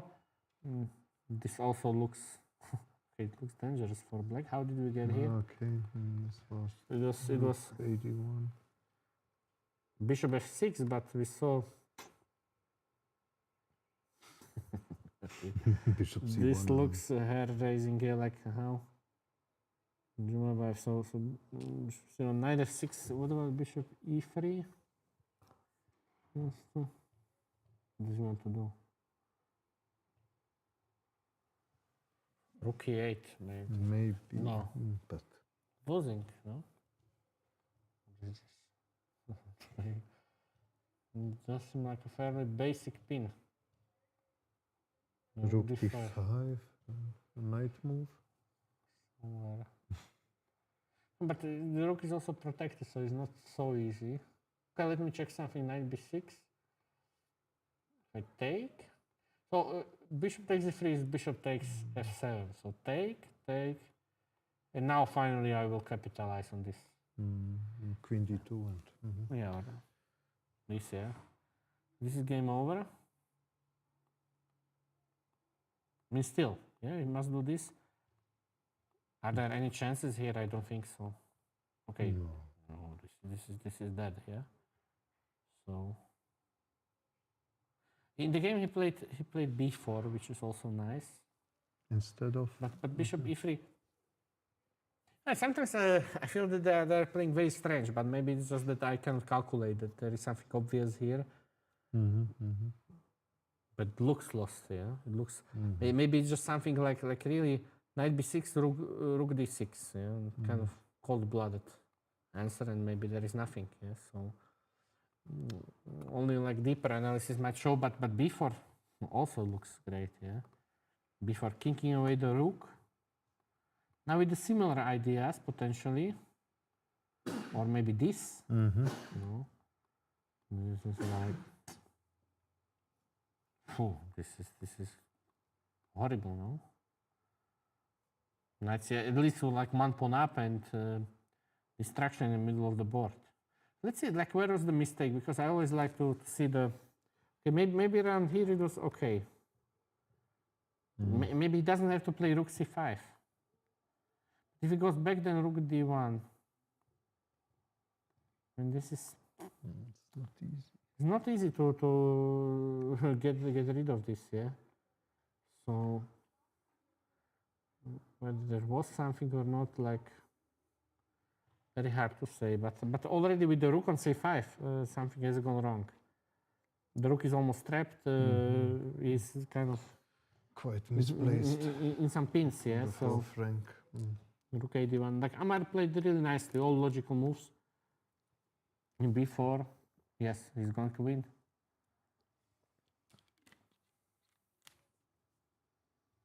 He cannot survive.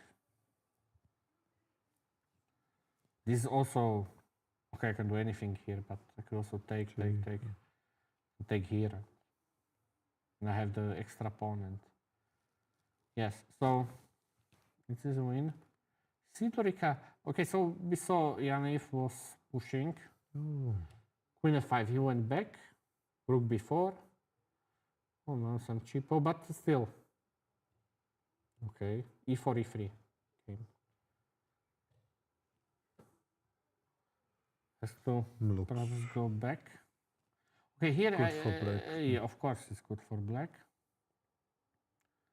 Do I have some immediate? Yes. F1 also. Promoting and yes, and 92 huge threats, and rook b8, king g7. it's hopeless here. Rook a1 is rook also a1 because yes. I mean this is gone. What about like bishop e2? Maybe he's relying on this. If knight d4, I have a check. No, but it's no. no, it's anyway 94. No, but yeah, this is what I wanted to say. That here I have like rook e1, I have a check. Okay, no. But okay, maybe this. Huge chances for a win. Even this position, it looks.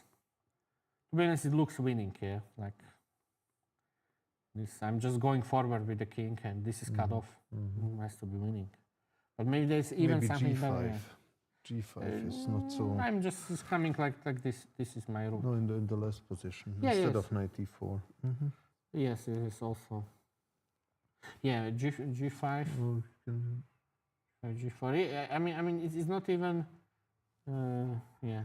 Can you or Maybe king king G7? King G7. This King is a nice move. G7. Yes. And then if king takes on f2, knight e4, And fork. and then forking on. I mean, 94 is coming anyway. Also, this is looking very. No, it has to be a win. Bishop b2 he played. I think king G7 is clinical. Like And if really no chance. rook f1, Rook f1. I still like this. Okay, it's similar, yeah. King f3, you have to play. Is king and pawn endgame winning? No, not really. But okay, so we'll do this. This is fight for dear life, and I think lost. I think black is going this way and cannot be survived. Yeah, this will be easy job for black. Maybe 94. Maybe immediately it's good enough. Yeah, I would do so, because I know that once I get this end game. Okay, I know that it will take some time. Yeah, but I will win this automatically. Yeah, that. Or even I could do f1 and take this one, but I think this one. No, it's really forced. Yeah, so you have to go back probably. It's some king e3. I think it's all almost losing here. And yeah. also rook d4. Rook d4, rook And b5. then This rook is d2. yes, or I king want f, king g7, and this is like very d6. sad. Yeah, like this is how can white survive? Very hardly. Yeah, it's just like matter of technique. So okay. Ufa, we have another rook in the game here, and there is some ray of hope for white. I thought that it's easy draw. Well, let's see. f5. I expected king d4. Was it that the white king was too quick somehow? Can't believe. It seems very safe. Okay, just without calculating, let's try. 5. And it's easy draw, no? Even white, okay, it's a draw. But if king d4, king e2, and then rook a2. Yeah. And then rook a2. Some ideas, yes. This time maybe I go here. Is this possible that now I'm able to take? Okay. Okay, but it's not so simple. Okay, what is this? Draw. No, winning. E5. Yes, and it's going through. Just by tempo like this is. White is faster. White is faster, yeah. Exactly wins for him, so. Indeed, yeah. Not so easy. Rook b2 is coming. Rook b2, h5. Okay, black is fighting, but it's. King d4 still has to be the move, no? f5 it's a bit strange, allowing this one. Like now it's like in between draw and the win, yeah? It's like 50-50, okay, do I hold it or not? But maybe not. I mean, this does look... I'm winning a second pawn. Okay, thank you very much. Like That's g4 or... losing. It's lost, no? It's losing easily. Losing easily, yeah. This is typical.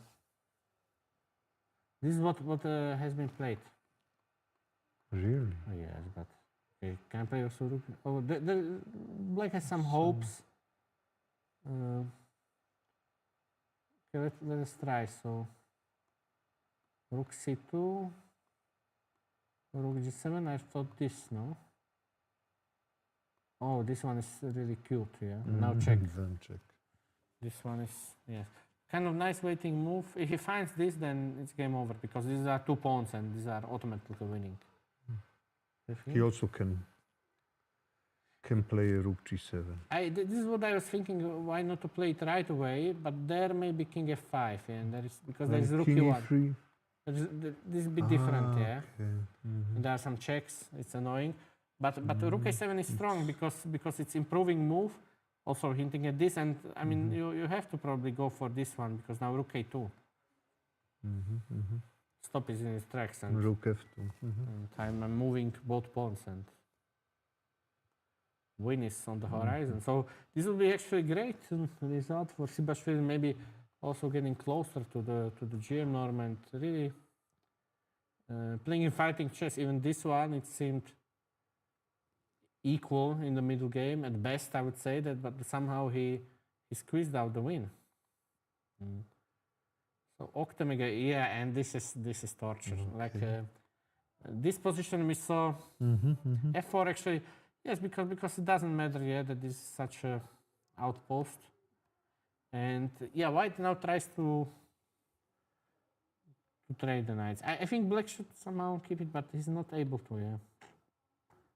This one, okay, so I have to play like g5 and now this position.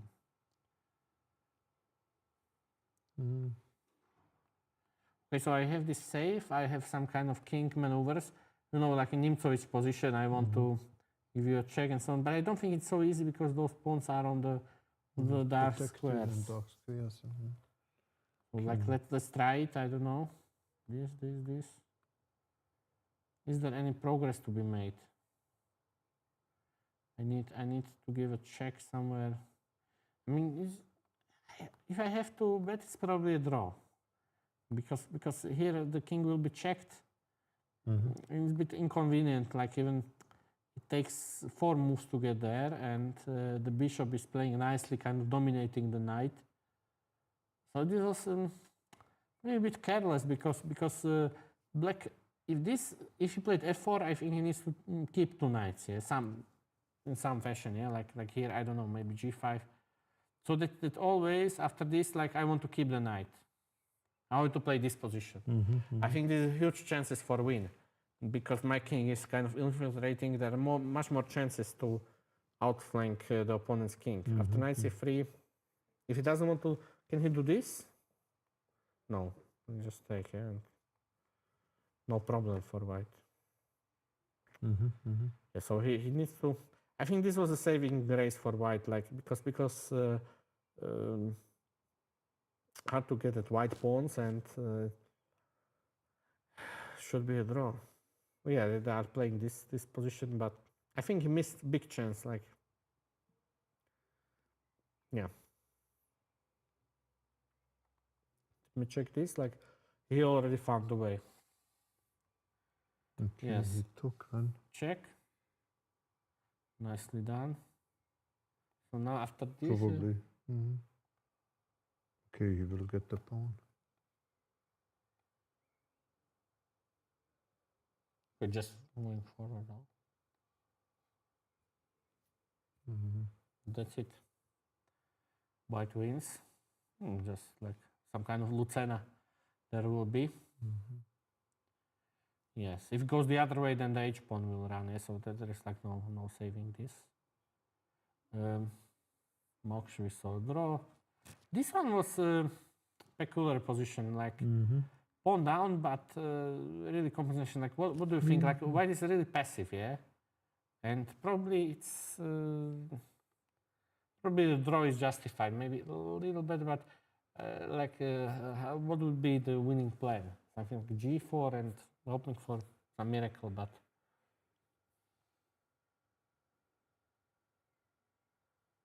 I consider it's kind of equal, yeah. That rook e1, rook b1. These are not like winning tries. It's hard to make some progress. Yes. This is extra pawn, but it's backward pawn. And you cannot really lose it because, like this is coming so. This blockade is so fairly. Yeah, good draw, and now Lorenz. Okay, this one was peculiar. Knight d3, actually. So this knight is even more than compensating the pawn. Yeah. I mean, it's instructive that black is maximizing his pieces. I really like his play, yeah, showing his experience. And h5, clamping down, king g7, b6, yeah, all the moves like which are typical. And now it's like -1. It's like, okay, can he make some progress with black? Maybe bringing the king around, trying for some a4. I think this is going to be maybe our longest game. This will be like a lot of maneuvering, even though they are short of time, yes. What else is there? Johan Yadav. Oh, this was winning. Picking up a second pawn. This should be a matter of technique. Just bringing the king. Rook c4. Okay, it's a win. Check an h5. 3 pawns up. 3 pawns up. Black should resign. Angel, or yes, he already won. Let's check this game from the beginning. This Greenfeld Moscow variation. Yeah, so this. Still theory. In b6. I know there is some d6 move and some knight g5. This one. Maybe it's like equal, but you see some demands on black position. And maybe this was not the best operation. You should have just some h6 or knight d7 kind of waiting. Yes. d6. Once this happens, this is a big problem. So like, this was hanging, but white has many threats, mainly with like d7, yeah. And knight f7 was coming. Yeah, a6 knight was falling. So yes, this was comprehensive destruction. Yeah, so just okay. These are the last gasp, but is winning. We'll see some play with the 2 queens, but there is no hope here for black. White will win it slowly. Yeah. Bishop c4 and checkmate on g8. Yes, I mean. Okay, bishop d3. Yeah, bishop. Both are of course winning. So.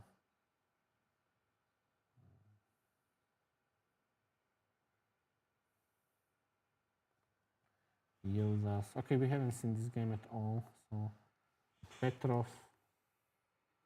Like we knew the c4, kind of avoiding the d5. Yeah, so first like this.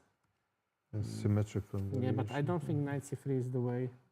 a3 should be considered, but okay. This is honestly like pleasant for black. Yeah, it's not some kind of better. Couldn't be the plan. Yeah, and black enjoyed actually great position and knights, and e4 and c4 nicely done. And yes, and it's a win. And or not really. What he lost a piece somewhere. Thought that he is going to convert this, but I know it wasn't so easy. So now white is the one who is pushing. So something went wrong. Like somewhere around here. It was winning f6. Rook c. Yeah, maybe rook takes c3 was just another pawn, a kind of good pawn. But this still looks dominating. Yeah, bishop d2, queen c8, winning, but queen d6. And how could he lose this? King g1. To believe, and then kind of forcing weakness is still good. For rook c7, I think he missed that his knight is trapped. This is the only explanation. Any move here with the queen is basically winning, and winning this pawn, and bishop is coming to e4. But rook c7 kind of slipping at the wheel, yeah. And happened this and f3, and suddenly white is better. Yeah. Okay, this is still okay, but then difficult, yeah, difficult position. Now currently, yes, we'll see some kind of 2 rooks and bishop versus queen. Okay, big chances. Here. I think, like, yeah, in practice, white is going to win, but okay, still some, Okay. some road to be covered. So okay, so now we are like, okay, maybe let's check this game.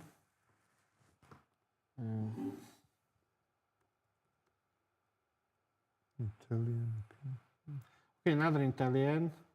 This 94 is a bit strange, and okay, it's equal. Well, looks to be perfectly fine for black, yeah, but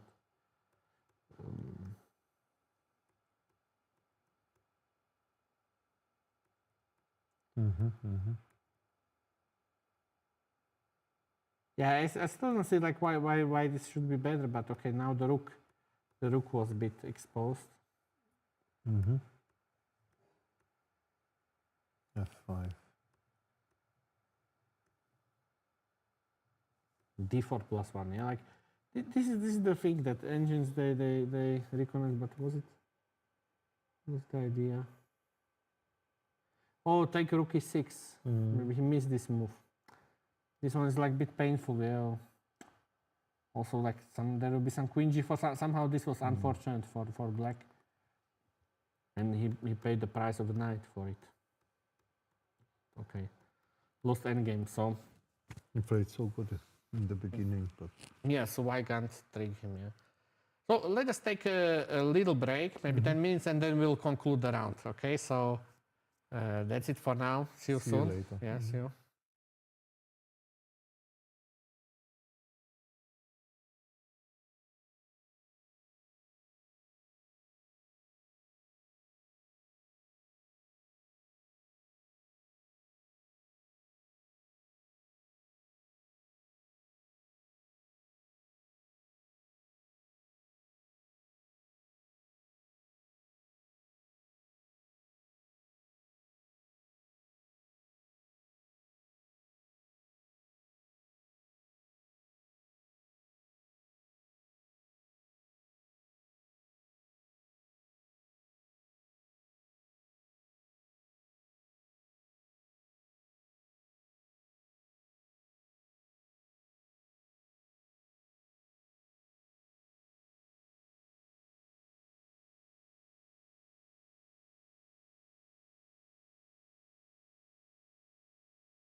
Hello and welcome. So we are back for the conclusion of this 8th round, and we see the crucial result on the first board. Abhimanyu Puranik wins and extends the lead. So we saw this position 2 pawns up, bit slippery. Pawns are all over the place, but yeah, this is the third one, and after all, this has to be a win. Travadon went here. G4, F4. Nicely done. Kind of keeping the control on the position. This might be some kind of issues. He checks F4, limits black. Rook C5, yeah. So you see the strong players, they have this kind of geometrical control. Yes, they are keeping away opponents' counterplay. Even, I think on lower level, like many positions would have been bungled here for white. Yeah, this type of position. Okay, you are 3 pawns up, you are sure you are winning, but there are some goals on the horizon. But Rook F5, very convincingly done. So first of all, this is all protected. There are no threats. And now he found a tactical conclusion. So what happens after this? Black already resigned. Yeah, so now comes bishop b4 first, and then just picking him apart. Yeah, so this is a win. What if he ventures into the middle? Probably not going to fare much better. Okay. So maybe several things. I could just take. Yes, and finishing with the rook. Yes, that's clear. Way. Yes, and mate is coming, not even taking any material. Yes, so I think convincing win. And right from the opening, I liked it. This bit experimental line. I'm not sure what is your opinion about this. Some kind of Ragozin, but in Ragozin you have knight f3 usually, And like exchange very. Oh, okay. Yeah, like this for some reason this is like popular way to play, but I don't really like it. Yeah, that even this position it's like. Also like more the classical way. Yes, that you already kind of lost some tempo, and white is flexible. I think it's just some advantage, not lost obviously. It's some way to play for black, but he was like never really comfortable. Yeah, that. Yeah, white enjoyed nice advantage. And Amar won also, so yes, this was the central position. It was, unfortunately, for black, this was kind of like, imagine the situation of bringing too many bottles or too many plates, you have in your hands, and then suddenly everything falls, yeah, because how could this be? Yeah, that's some kind of random. But now how much would have white got, yeah, for everything? Yes, rook and 3 pieces, yeah, for the queen. So I mean, and there is this is the whole army, yeah. So it's a win, yeah. I mean, some checks for black, but even king f1, he will consolidate, and that's a win. So he just played this immediately. Okay, this check, king f1, indeed. Bishop b2 all the time in the world. Like rook g2 is coming. Now this, winning the rook on d8. So even if white somehow loses something, it's still good. But now I think he maybe missed this. Otherwise, white king is safe, and this king is going to perish. So really nice game from Amar. I think he played rather original line, and I think it proved useful. Like here somewhere around this knight a7, very difficult to navigate with black. Yeah, I don't even know if this is the way. It seems that he gets back the pawn, but he's never really clear. Yeah, like there's like strong players. They could maintain this pressure as white. Yeah, that you feel you are all right, but not really. Yeah, so yes, so maybe at some point this was necessary. Yeah, how bad is this? To simplify the position. Like I want to win this pawn at all costs. So like a4 or like because here it's maybe at least somewhat playable for black. I would guess. But yes, a4 of course it's also very very typical. A4 rook a5 maybe, but of course black wants to play bishop g6, and maybe he went for this even a bit risky position, hoping to trick his opponent, survive, but wasn't able to. Ooh. And Janif, okay, we saw this was a winning position. We simplified towards the end game, e3, king g7. Yes, played. knight g4, nicely. It's even better than knight e4. Yeah, it's just simpler. Yeah, and Okay, we are now some f5 and yes, this is threats. this beautiful hook mate. And on this, he loses in exchange and the game. Convincing also, yes, positionally kind of outplayed Sidorica. Right around here, yeah, I think if there is some culprit, it's the move d5. I really don't like it. This is like a very pleasant position for white, castle, a3, b4, yeah, kind of very good, like old Indian. I also don't like the queen on a5. Strong center. Yes, beautiful position, but after d5, I think it was already difficult. Sibashvili won. We saw this conversion. Okay, very nice middle game with opposite color bishops. Even this like should be maybe closer to a draw, but there is d pawn. If it's e pawn, it's a draw. If it's f pawn, it's also. But this one is maybe like borderline, and we see the nicely he was keeping up distance, and he won a second pawn, and that proved decisive. Okay, I think maybe this is like putting the king in the middle. So no, indeed, yeah, king d5. Now Check. I'm going here and using the d pawn, and that's it. So okay. So Ben Ari, yes, we saw some chances. You explained it. Yes, but this is not enough. Yeah, with the active bishop, and this just petered out to a draw, and Moksh already would- draw. Kupilov. Would have been better if he. He had a good tournament. Maybe if he wins tomorrow, like he might get the norm, but I'm not sure. Like it kind of drifted, and we saw draw. Torrance, okay, he's suffering a bit in this endgame, but also should be a draw, to my knowledge. Just Queen d4, d4 and then check. and should be able to trade like one of the pawns and a lot of checks. Doesn't seem to be an issue here, like rook e4. Have this and draw. Johan Yadav. Okay, this was already winning, yes. Oh yeah, he broke through. It was also a very nice game, by the way.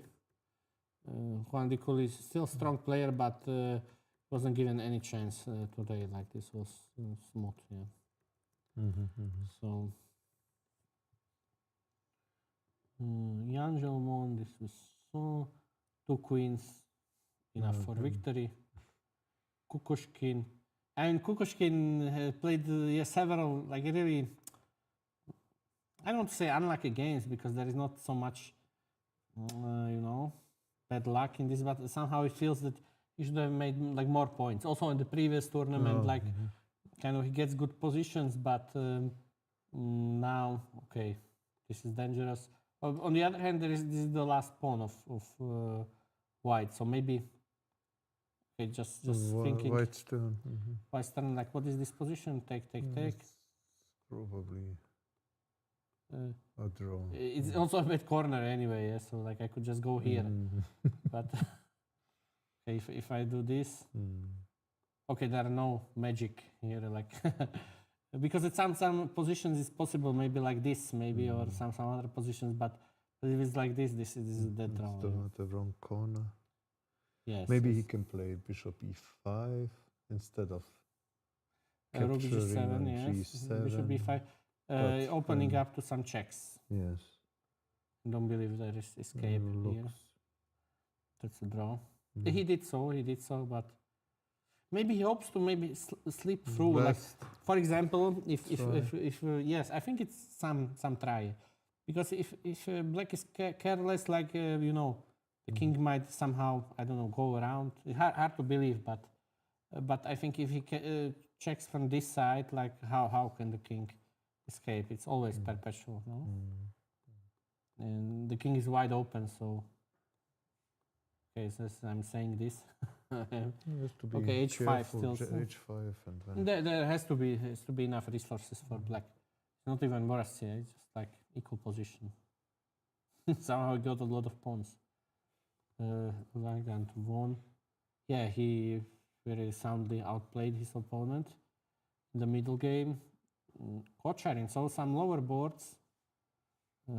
Also, I think Spirit has issues in the openings again. Like I cannot watch this. Like it's like basically horrible opening. I and don't like it. So passive and no counterplay. Basically lost position and okay, of course, then you might trick some weaker opponents, but the stronger ones they will not give you a chance. Yeah, they just keep some kind of advantage and winning a piece 95. So 95. yeah, Smirnov won, so at least something. So he's definitely not happy with his tournament, but what is this? Some kind of Caro-Kann. but Caro-Kann on steroids. Without the d4. Without d4, yeah. I mean, h4. it's maybe not so stupid, yeah, if you think about it, because h4 is often played. But okay, here To I prevent bishop f5. Because maybe I would play with h5, you know, yes, and kind of blockade it right away when I have time. h5, g6. This would be my to come idea. back into the main lines. This also has to be good. But somehow later maybe cd4 was better. Okay, it's sharp position. We are not going to look at it deeply, just like for curiosity, like we are looking. And white got great position. Some tactical problems for black, and c5 came and it was this winning. End game. Okay, like he captured some pawns and won the game. So that we saw Ochedzan on against 5. But there was some kind of opening disaster. Let me look. Najdorf. Queen c7. Of course, e5 is fine. Even knight c6 is fine. G6. Some alternatives, but okay. This one's still theory. Probably some knight bd7. Like there's some kind of misplay here and long castle. Oh my god. I think it's perfectly fine position. Knight e5. Knight d5 or short castle or just something normal. Even h6 g5. It's but why this? No, he was in trouble. Very nice push, but it's logical. Yeah, that black declared the target for white. Now the queen. Somehow it's get trapped. So many squares. But I mean, it's no surprise. This is exposed and will be mated like anyway, but also the queen is falling. So it's some kind of bitter experience that he needs to get back to the drawing board. Castling in Sicily, it's possible in some lines of the Rouser when the position is closed. Even then, it's risky. And in Najdorf, in such an open position, you usually cannot afford it. Yeah, so that's a rule of thumb. And Heinrich won. Let's look at it quickly.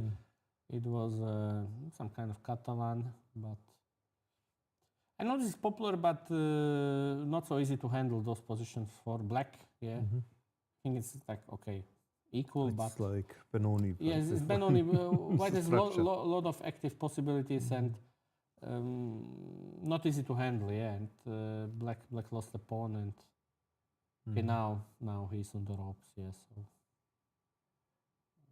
there's some kind of conversion, but he lost the game. Knight f6 is coming. So now we are looking at all the games. Binu, this is a theoretical draw. Selfs, that's also a draw. Check it. Opposite colored bishops. Yeah, some kind of, let's say, foolish opening. Gunebakan won. What is this? So Caro-Kann, but this time like a normal one. But again, with I know it's possible to capture this one, but it's takes where? Maybe like this is better, yeah, for white. But it's really asking for trouble as black, especially unprepared. He went for this one. I know queen a6 is some move. The c5 maybe wasn't. Well, especially this is a matter of preparation, because I think you can be like very strong, but unless you know what you are doing in this position, you have no chance. You cannot play it on the feeling. Yeah, that kind of we learn that will be very swiftly punished, yeah, and resigns, like losing a7, and the knights are coming into position. So it's a matter of also like kind of surprise for white a little bit. But I know how it is. Like it's essentially like laziness. That okay, I know there is some sharp line, but I don't check it because yeah. And I think that I will navigate, but then I cannot play like this. At least I need to play queen a6 and kind of save moves here, kind of to try to develop, because once I play c5, it's probably a bad move, to be honest. He's not ready for this, and anyhow, like